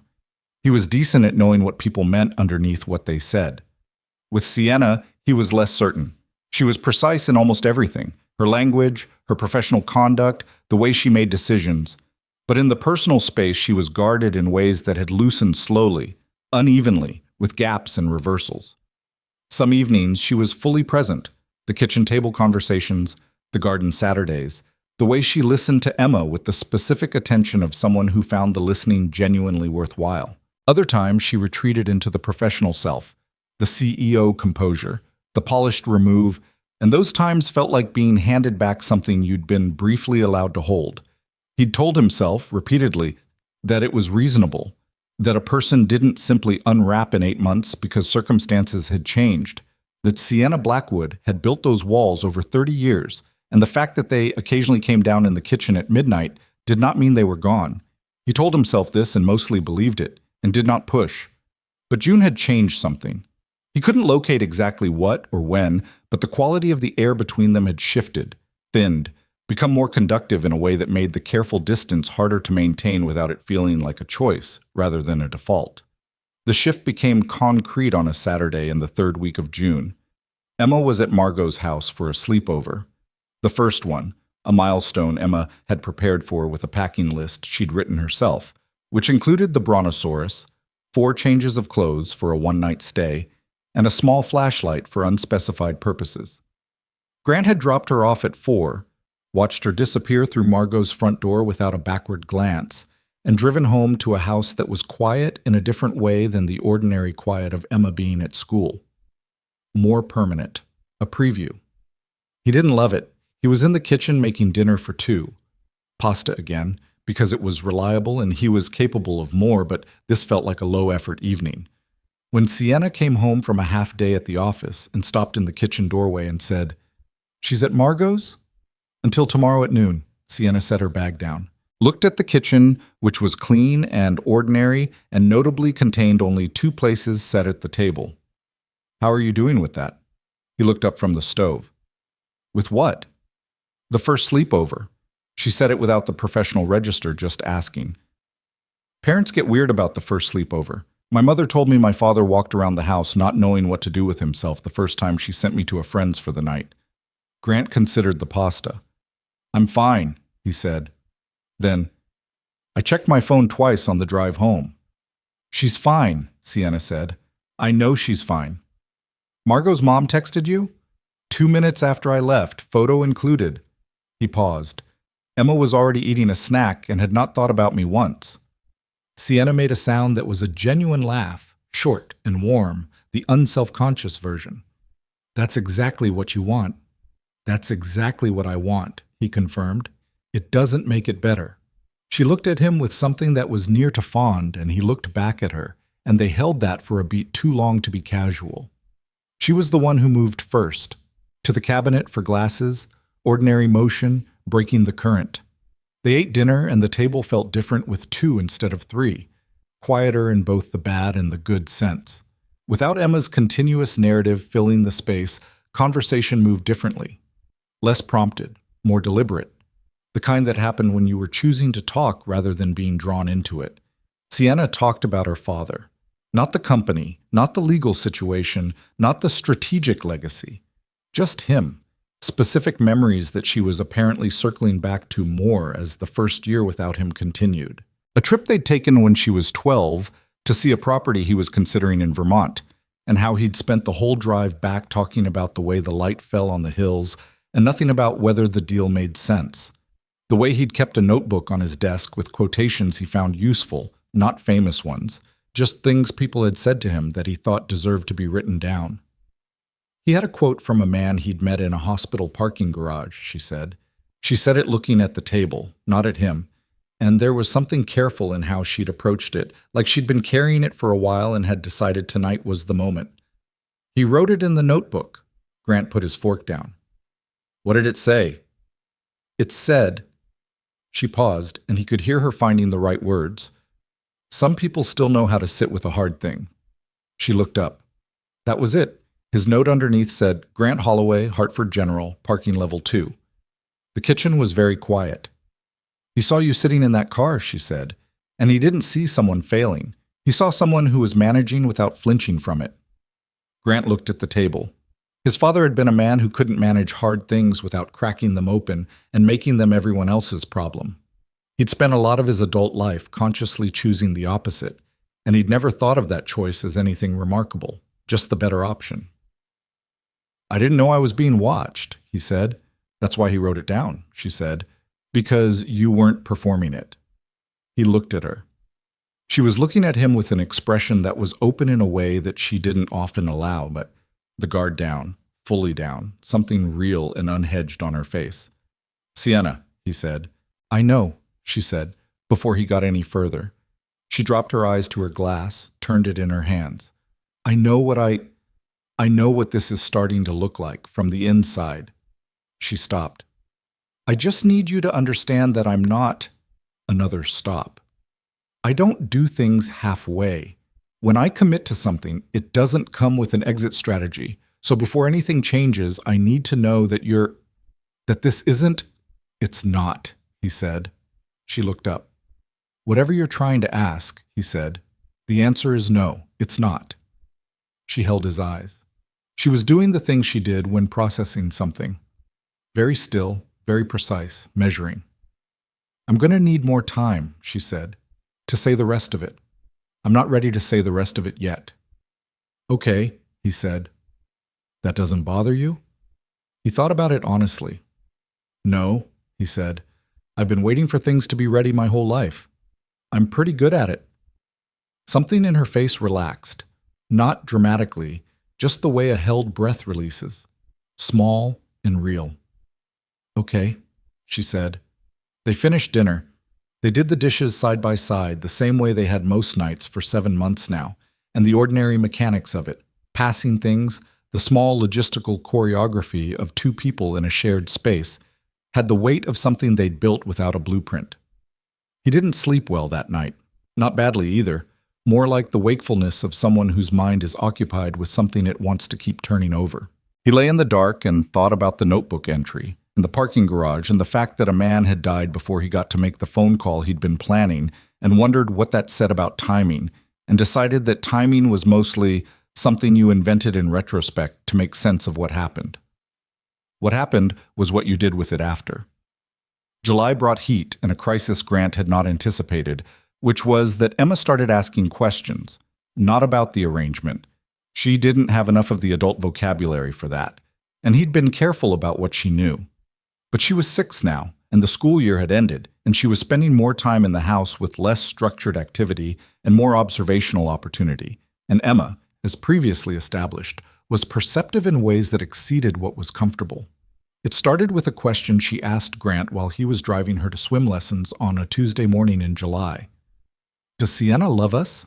she asked, from the back seat, out of nowhere, with the tone of someone who had been sitting with this for a while. Grant's hands stayed where they were on the wheel. "What makes you ask that?"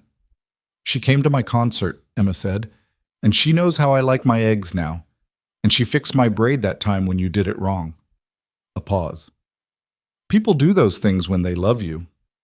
He watched the road for a moment. "I think she cares about you a lot," he said carefully. "That's not the same as love," Emma said, with infuriating precision. "No," he said, "it's not." "Do you love her?" The light ahead turned red. He stopped. He looked in the rearview mirror at his daughter, 6 years old, watching him with dark eyes that had always seemed to him to contain more than they should for her age. "I'm working on figuring that out," he said, which was the truest answer he had. Emma seemed to find this acceptable. "Okay," she said, and looked out the window. He sat at the red light and breathed. That conversation was still sitting somewhere in his chest when Sienna came home that evening and found him in the garden doing something unnecessary to the rose bed because he needed to do something with his hands. She changed out of work clothes and came out in the jeans and the green jacket that had become her weekend uniform and sat on the low stone wall at the edge of the bed and watched him. "You have the look," she said. "What look?" "The one that means you're turning something over and you've been at it long enough that it's worn smooth." He sat back on his heels and looked at her. She'd gotten better at reading him over the months. He wasn't sure when that had happened exactly. It crept up, the being known. He told her about Emma's questions in the car. She was quiet while he talked. When he finished, she looked at the garden for a moment and then said, "What did you tell her?" "That I was working on figuring it out." He paused. "Which is true." She nodded slowly. She was doing the still and precise thing, looking at the rose bed. "Not wrong, you know," Sienna said, "about what those things mean. The concert, the eggs."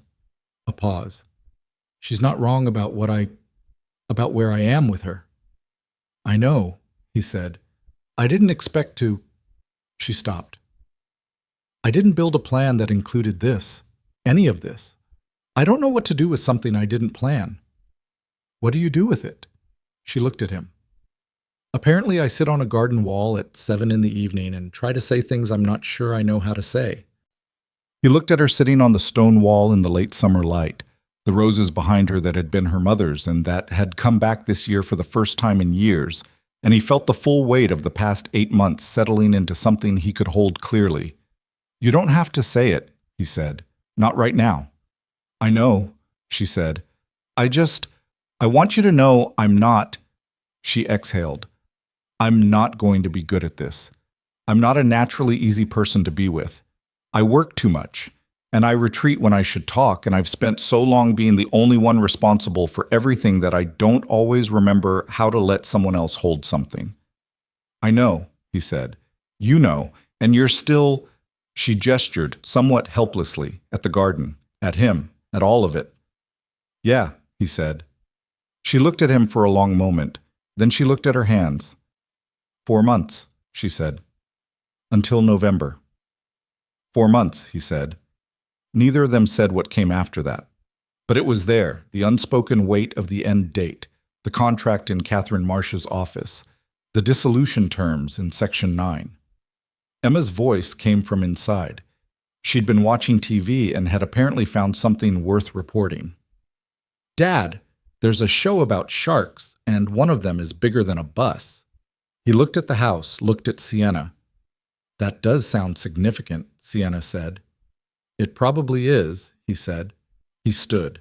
She stayed on the wall a moment longer, then followed him in, and the evening went the way evenings had been going. Emma's commentary, the small negotiations of dinner, the specific ordinariness of a household that had built itself up from nothing over the course of a year. August passed in the long, thick way of summer's last effort. The heat was real, and the days had that quality August always had of being both endless and running out. Emma was at swim camp 3 mornings a week and spent the afternoons either in the garden or underfoot in the kitchen, which Sienna had unexpectedly become a participant in. Not a cook, she didn't cook, didn't pretend to, but a presence at the kitchen table during dinner preparation, laptop sometimes, sometimes not, talking or just being in the room while Grant worked. It had become the room in the house where they were most easily themselves, the kitchen. Not the formal dining room, not the elegant sitting room. The kitchen, with its evidence of actual living, Emma's drawings held to the refrigerator by magnets, the hook by the back door where Grant's work jacket hung next to Emma's swim bag, the crack in one of the coffee mugs that Grant kept meaning to replace and kept not replacing because it was the one Emma had made for him at school. Lopsided and painted with something she'd described as a tiger, but that looked more like an orange rectangle with ambitions. The mug sat in the cabinet next to Sienna's clean white ones. He'd noticed that she used it sometimes, when her others were in the dishwasher. He'd noticed that she never mentioned it. September arrived, and the year's end was suddenly close. 2 months. The thing Grant had been carrying since June, since the garden, since the roses, since the kitchen conversation that hadn't finished, had grown specific. He knew what it was. He'd known for a while with the vague background certainty that you know things you aren't ready to act on yet. But September made it urgent in a different way. The calendar had teeth now. He'd started doing the math he'd been avoiding, what November meant practically. He and Emma would leave the estate.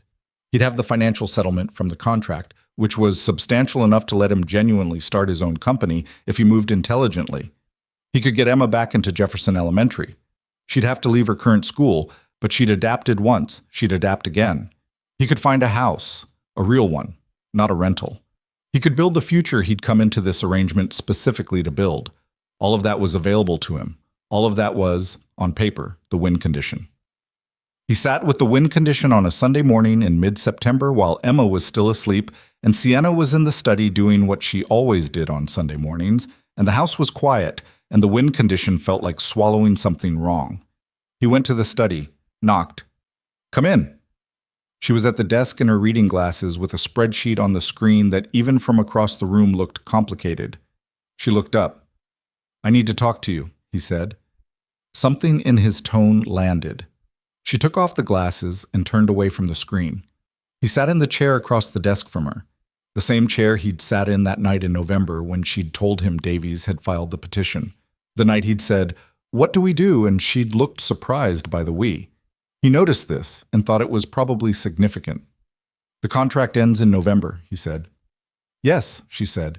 "Catherine's already preparing the dissolution papers. James mentioned it last week when he was scheduling the Q4 board prep." Her expression was steady, but not easy. "Yes, standard process." "Is that what you want?" She looked at him. "I'm asking directly," he said, "because I think we've been careful with each other for a long time, and I don't want to be careful about this. Is the dissolution in November what you want?" She was quiet for a moment. Her hands were on the desk, flat, very still, and he watched her decide to be as honest as he was asking her to be. "No," she said. The word sat between them, clean and heavy. "Then I need you to tell me that," he said. "Not because I need the reassurance, because if the answer is no, there are things I want to say that I've been not saying because I didn't know what we were actually talking about." She looked at him. "What things?" "That somewhere between November and now I stopped thinking about this as an arrangement," he said. "That Emma's not the only reason I can't picture leaving. That I've been sitting here for months trying to be patient because you said you needed time, and I meant it when I said I was okay with that. But time is running out, and I'd rather say something now than stand in Catherine's office watching you sign the papers and spend the rest of my life knowing I didn't." Her face had changed while he was talking. The composure still there, but the surface of it altered, something pressing through. "Grant," she said. "I know it's complicated," he said. "I know what the public situation looks like. I know you have the company and the board and everything that comes with all of it. I'm not asking you to change any of that. I'm asking you to tell me if there's something real here or if I've been reading something that isn't there, because those are two very different problems, and I need to know which one I'm dealing with." She stood up. He hadn't expected that. She came around the desk and stood a few feet from him and looked at him with an expression he hadn't seen before. It wasn't the CEO composure.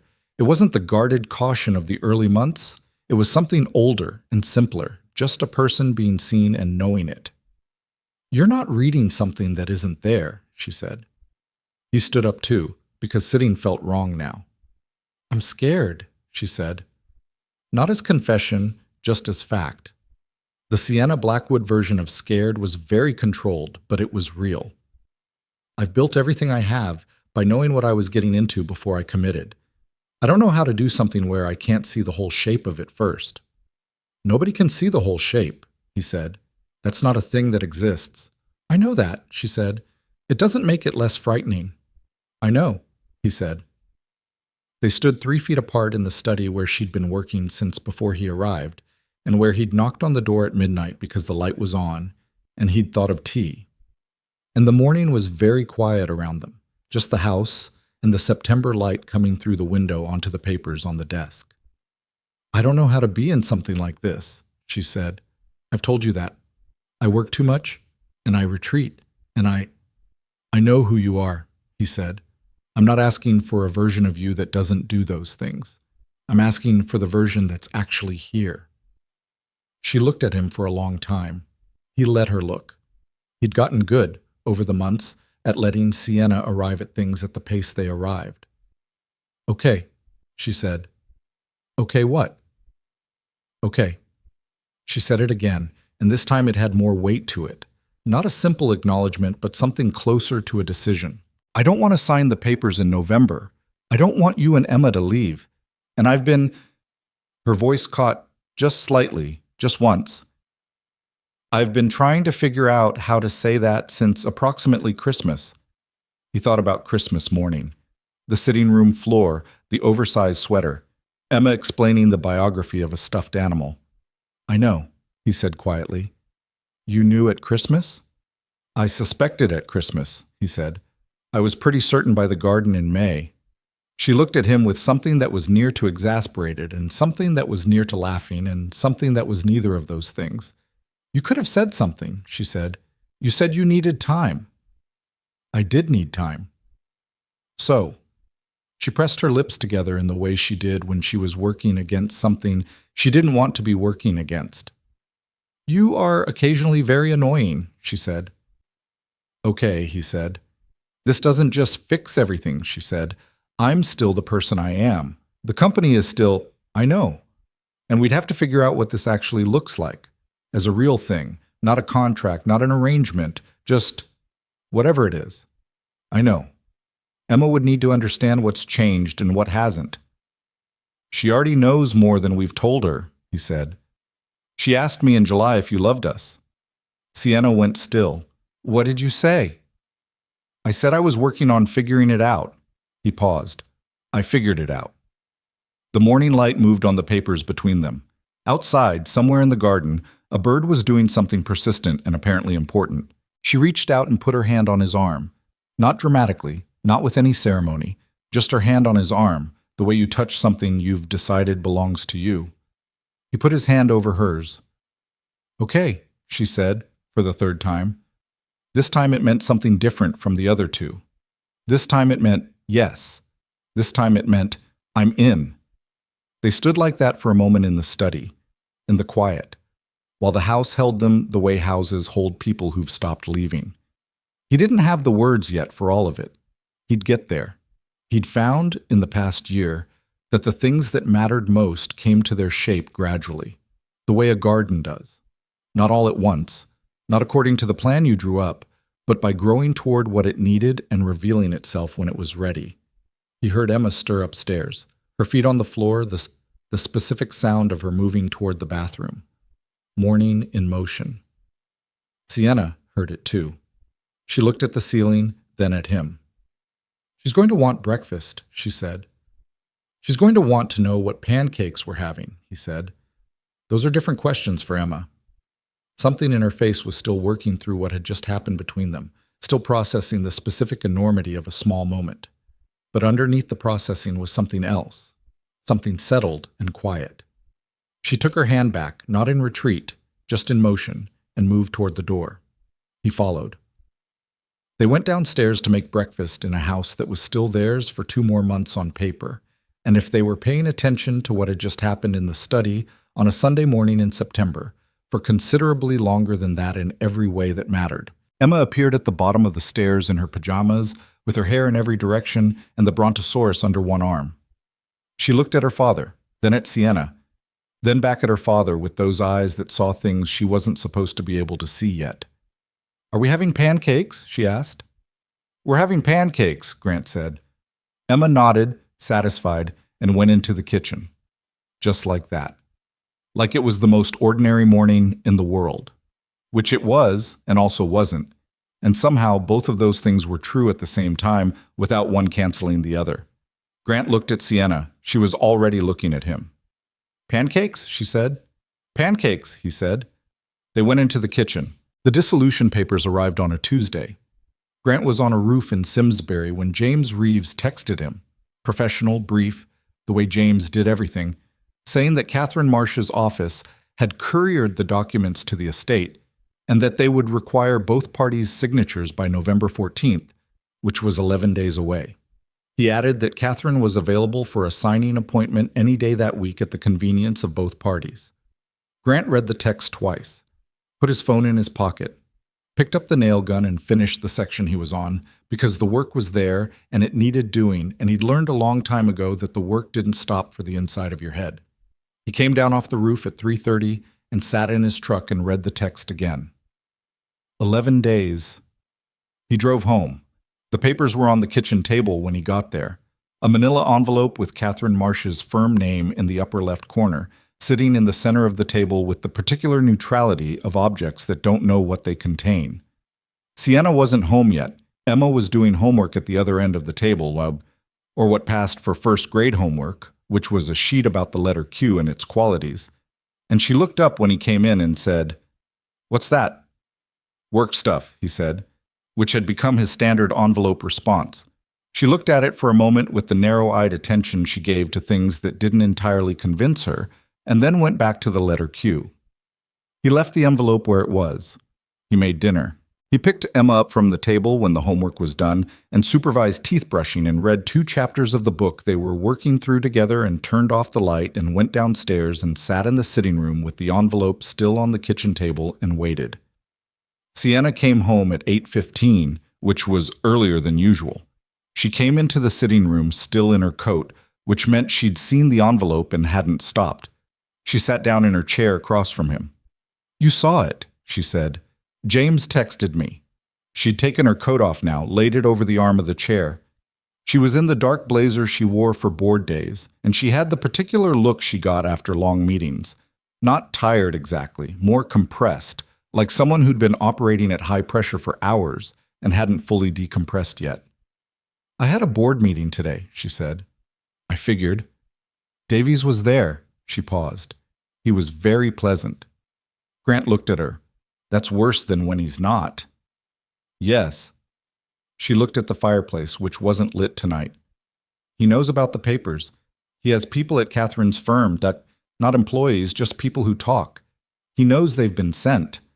She pressed her fingers together. "He was pleasant because he thinks he's already won." "He hasn't won," Grant said. "No, but he will if we sign." The room held the weight of that for a moment.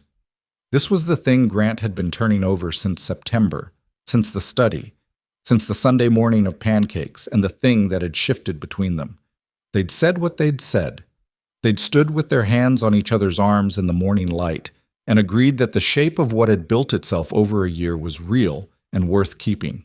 And then the ordinary machinery of their lives had kept moving. Emma's school, Sienna's company, Grant's work, the garden going to its autumn quiet, and they'd been in the daily reality of it without yet addressing the specific practical question of what not signing meant for the legal situation they were in. He'd been waiting for her to bring it up. He'd decided after September that this one needed to come from her. He'd said his piece. She knew where he stood. The next move had to be hers, because everything that came after it would require her to have made it fully, without pressure, without him pushing.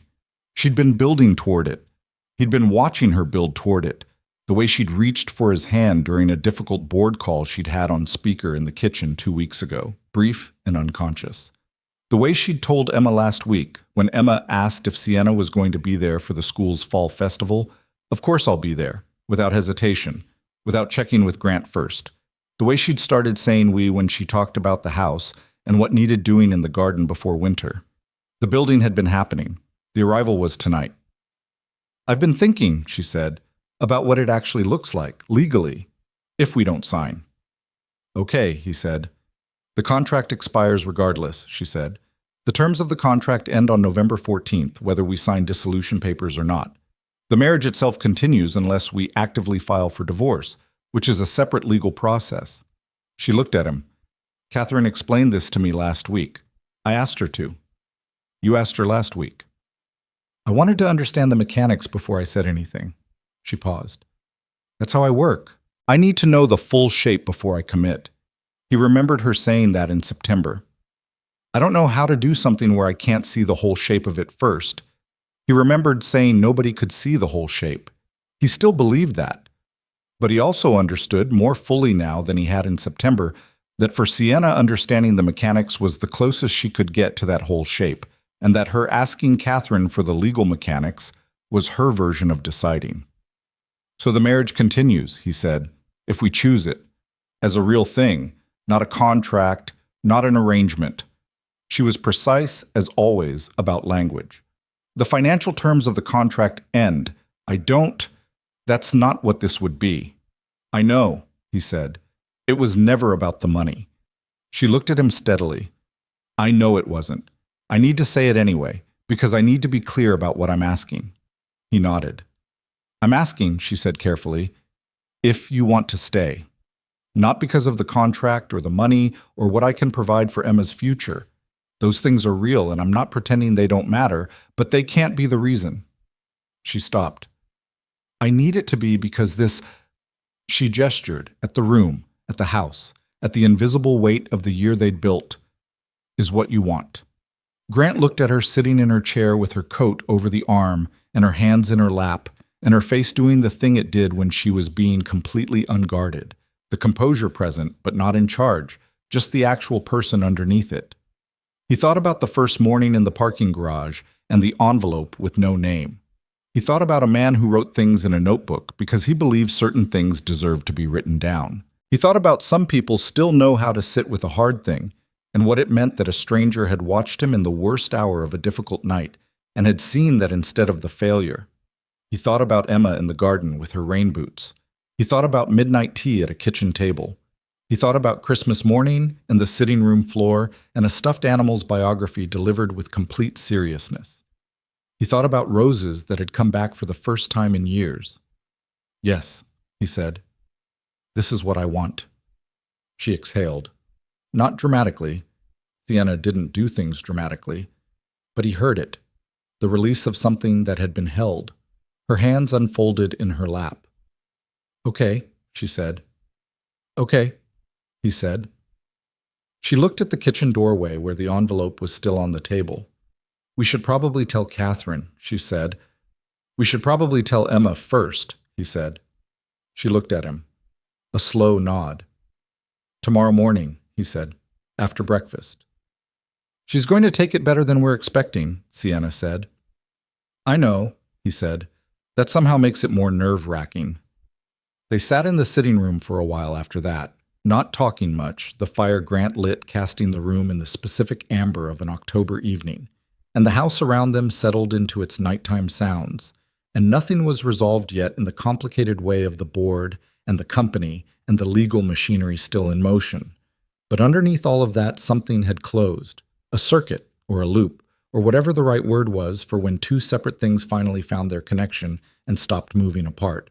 He reached over and turned on the lamp on the side table because the fire wasn't quite enough, and the light fell on the room the way it did every night, ordinary and warm, and he thought that ordinary and warm was, in the end, what everything came down to. He thought Richard Blackwood would have agreed. The conversation with Emma happened the next morning, as planned, after pancakes and before school. Grant had thought about how to frame it. He decided, as with most things involving Emma, that the simpler version was better. Children had accurate detectors for adult circumlocution, and Emma's detector was particularly sensitive. He'd said, "You know how Sienna and I have been married this year? There was an agreement that it was going to end this month. But we've decided we don't want it to end, so we're going to stay married for real, because we want to. Emma had a piece of pancake on her fork. She held it in the air for a moment. Like, actually married, she said. Not the other kind? He was not going to ask which kind she thought the other kind was. Actually married, he said. She put the pancake in her mouth, chewed, considered, looked at Sienna, who was sitting very still with her coffee cup, watching Emma with an expression that was trying not to be anxious and not entirely succeeding. Does that mean you're going to be my stepmom? Emma asked Sienna. If that's okay with you, Sienna said. The professional composure was nowhere in sight. Her voice was careful in the specific way of someone for whom the answer matters enormously. Emma thought about it with the visible effort of someone allocating a decision-appropriate weight. Margot has a stepmom, she said. She says she's okay. She makes good grilled cheese. I can make grilled cheese, Sienna said. You don't cook, Emma said accurately. I can learn grilled cheese, Sienna said, specifically as a priority. Emma appeared to find this a reasonable commitment. She looked at her father. Are you happy?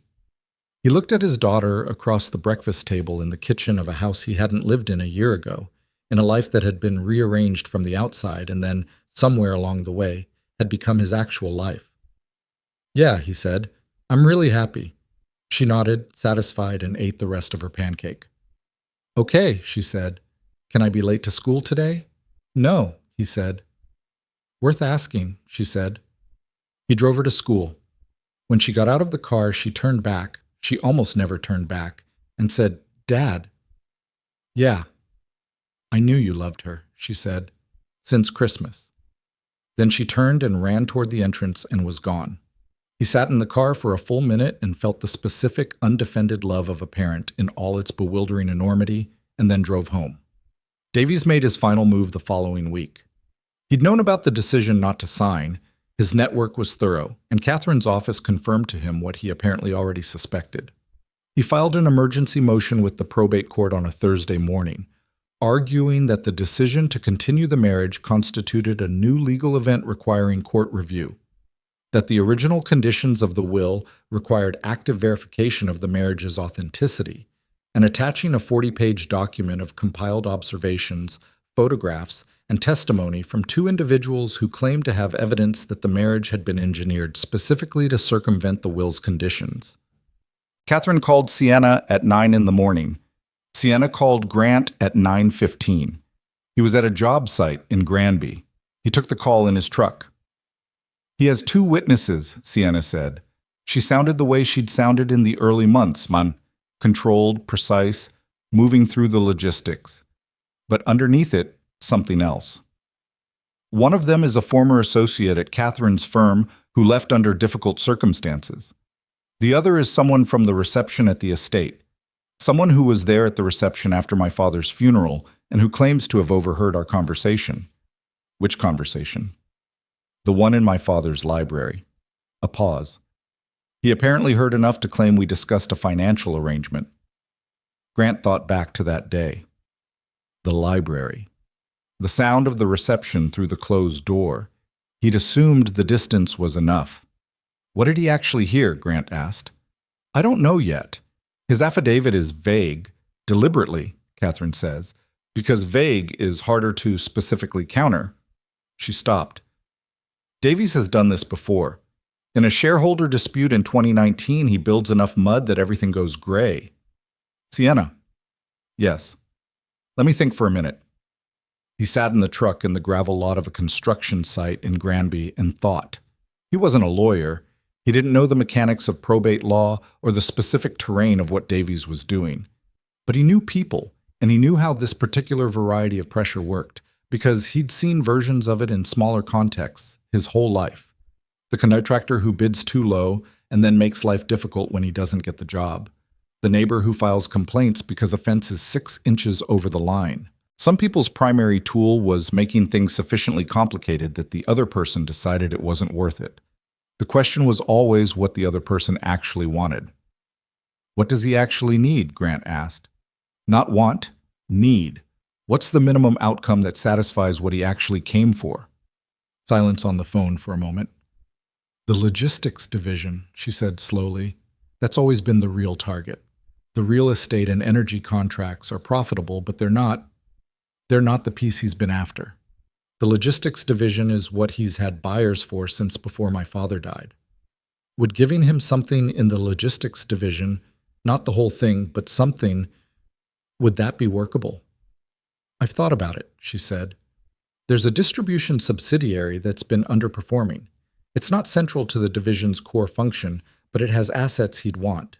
If I offered him a structured exit from the board in exchange for that subsidiary and a clean end to all litigation, she paused, thinking through it in real time.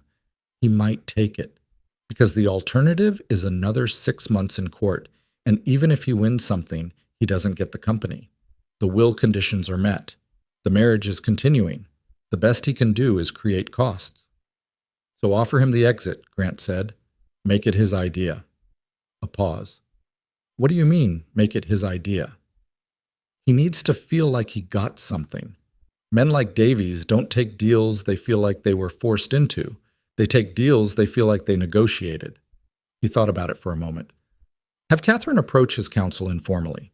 Not a formal offer, just a conversation about whether there's a path that works for both parties given the extended litigation costs. Let him counter.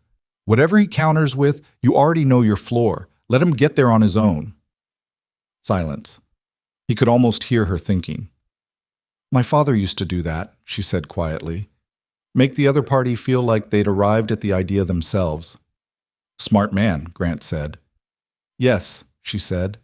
And then, after a pause, okay, I'll call Catherine. The negotiation took 3 weeks. It was not clean. There were 2 moments when Davies appeared to be walking away, which Catherine characterized as tactical, and Grant characterized as the behavior of a man who needed to feel resistant before he capitulated. Sienna held her line both times, didn't chase, let the silence do its work. Davies came back. On November 9th, 5 days before the original contract end date, Leonard Davies signed an agreement accepting a structured acquisition of the underperforming distribution subsidiary, a severance from the Blackwood Industries Board of Directors, and a full release of all pending litigation against Sienna Blackwood, the company, and the estate. In exchange, he got the subsidiary, its assets, and the buyers he'd had lined up for 2 years. He did not get the company. He did not get the logistics division's core operations. He did not get what he'd been building toward for 20 years. Catherine called Sienna with the confirmation at 4 in the afternoon. Sienna was in the kitchen when the call came. She'd been home early, which had become more frequent since September, some subtle rebalancing of what early meant and why it mattered.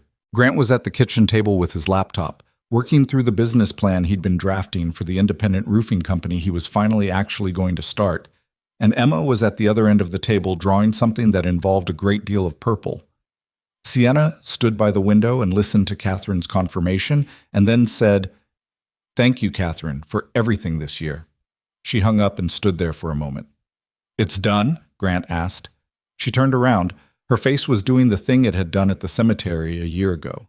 The composure present, but the emotion visible underneath it, pressing up. Except this time, the emotion underneath wasn't grief. It was something older and quieter. Relief, maybe. Or the specific feeling of a thing you've been holding for a very long time finally being set down safely. "It's done," she said. Emma looked up. She'd learned, through osmosis, that "it's done" in that tone was something worth paying attention to. "The bad man?" she asked. She'd been told, in age-appropriate terms, that a person at Sienna's work had been making things difficult. "The situation resolved," Sienna said. Emma looked at her. "Did you win?" Sienna considered this. "Yes," she said. "We won." Emma nodded, satisfied, and went back to her drawing. "Good," she said. "He sounded annoying." Grant looked at Sienna. She looked at him. The laugh that came out of her was real and unguarded and surprise-sounding, like something she hadn't expected to have access to, and he thought it was possibly the best sound he'd heard in a year, full of sounds he was going to remember. November 14th arrived with the particular quiet of a date that had been looming for months, and turned out, when it got there, to simply be a day. Gray sky.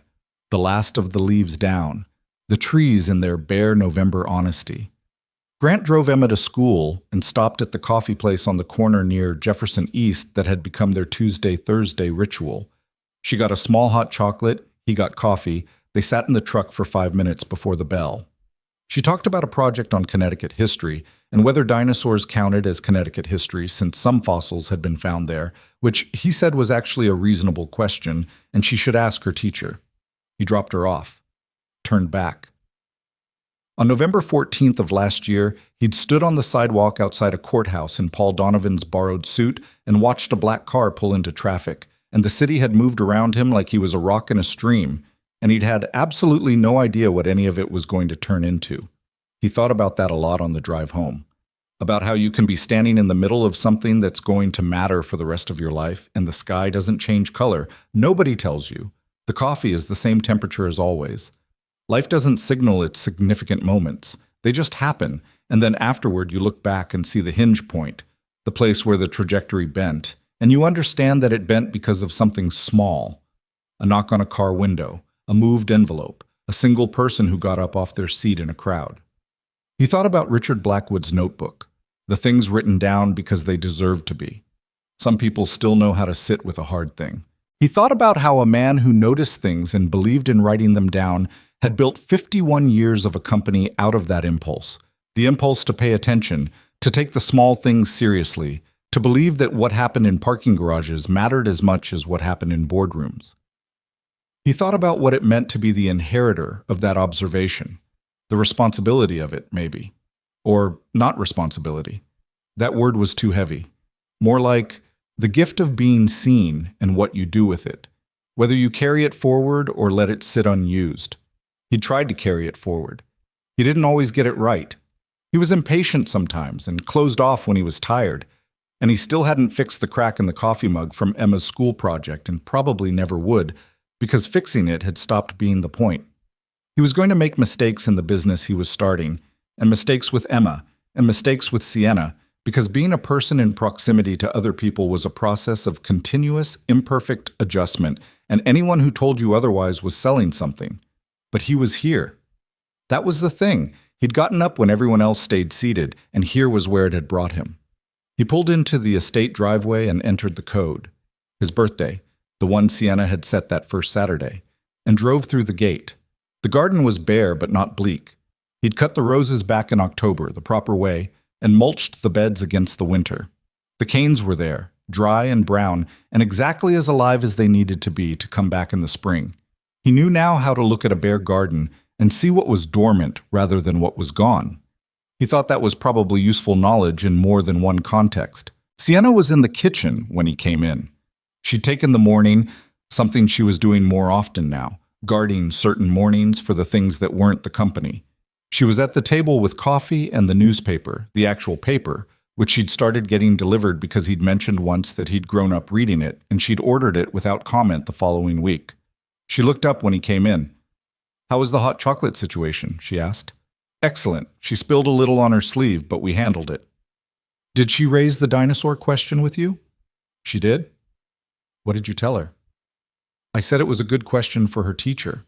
Sienna considered this. "That's a dodge." "It's a redirect," he said. "There's a difference."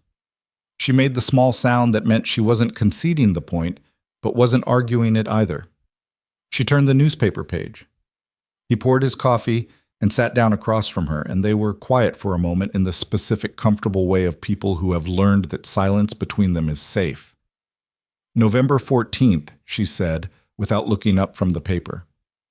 "Yeah," he said. She turned another page. "We should probably do something with it. Going forward, annually." He looked at her. "You want to mark the anniversary of our contract marriage." "I want to mark the anniversary of," she paused, chose the words, "the day things started, since we don't have another date."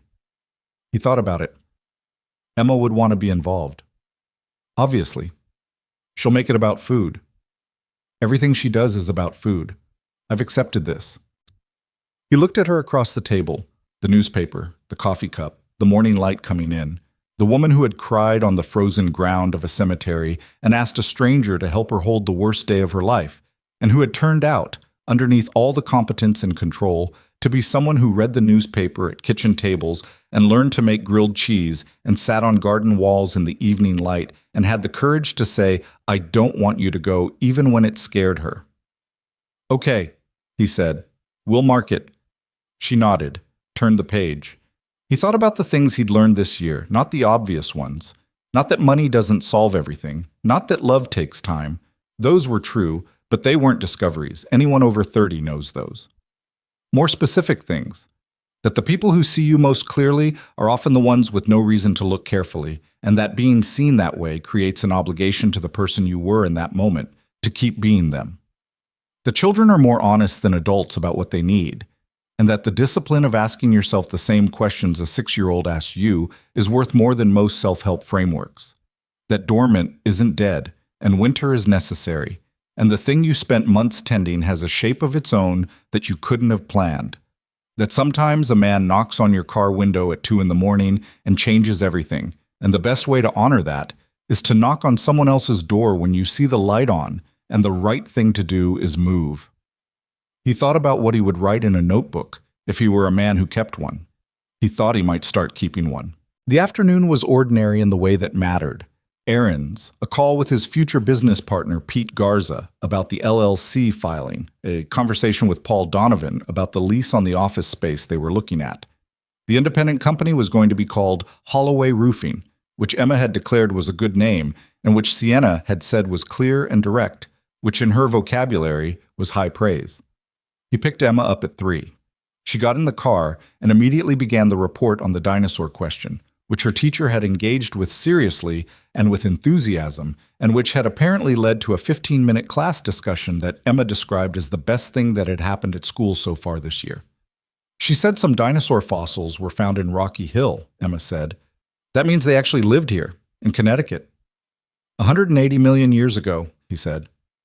Still, she said, they were here. He pulled into the driveway. Emma was out of the car before it fully stopped, which was a habit he was still working on, and ran toward the front door. Sienna's car was already there. Another early afternoon. He sat in the truck for a moment before going in. Still, they were here.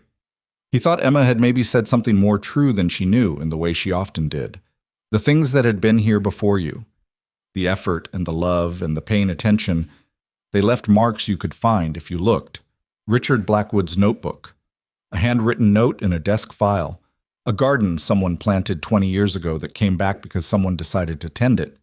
You were connected to all of it whether you chose to be or not. The only question was whether you chose to continue it. He chose. He got out of the truck and went inside. Emma was already in the kitchen telling Sienna about the dinosaurs with the specific velocity of a story that couldn't wait. Sienna was at the counter, actually at the counter, not the table, and she appeared to be making grilled cheese, or attempting it. There was a pan and butter and bread that was on the edge of too dark. It's a little, Grant started. I see it, Sienna said. She got it off the pan in time, slightly more done than ideal, but structurally sound. Emma examined it. It's good, she declared, in the tone of a fair judge delivering a verdict. It's fine, Sienna said. I'll do better. You don't have to do better, Emma said, with the generosity of someone who has already eaten the thing in question. You just have to do it again. Sienna looked at her. The expression on her face was the unguarded one, the one that didn't have a professional version, the one that belonged entirely to this kitchen and these people, and the specific improbable reality of what they'd built here. Okay, she said, I'll do it again. Grant leaned against the counter and watched the two of them, and felt the thing he'd been feeling in this kitchen since December of last year, the thing he'd been careful about, and then less careful about, and then entirely unable to manage being careful about, and let himself feel it without qualification. It wasn't perfect. It wasn't going to be.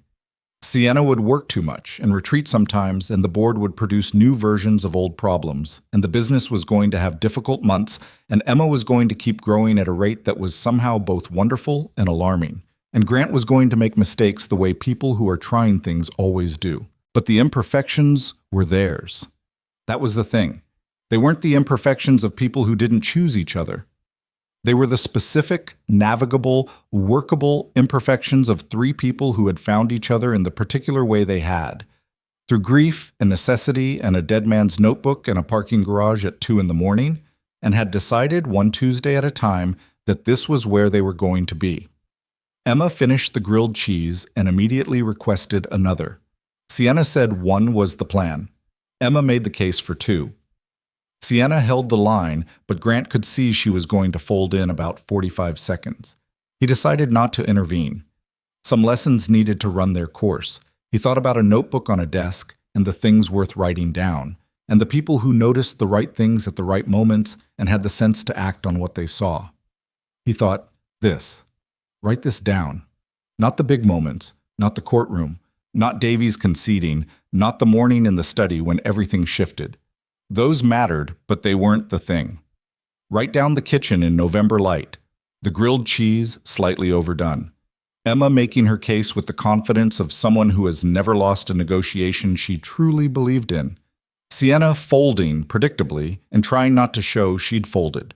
The specific sound of this house at 4 in the afternoon when everyone was in it and nothing was wrong. Write down that it started in a parking garage and ended in a kitchen, and everything in between was the part that mattered. Write down, some people still know how to sit with a hard thing. And then, eventually, some of them find their way to the good thing. And they sit with that too. And they stay. Outside, the November sky was going the color of old pewter, the last light of the afternoon sliding sideways through the kitchen window, and inside the house was warm, and the three of them were in it, and that was enough. That was, in fact, everything.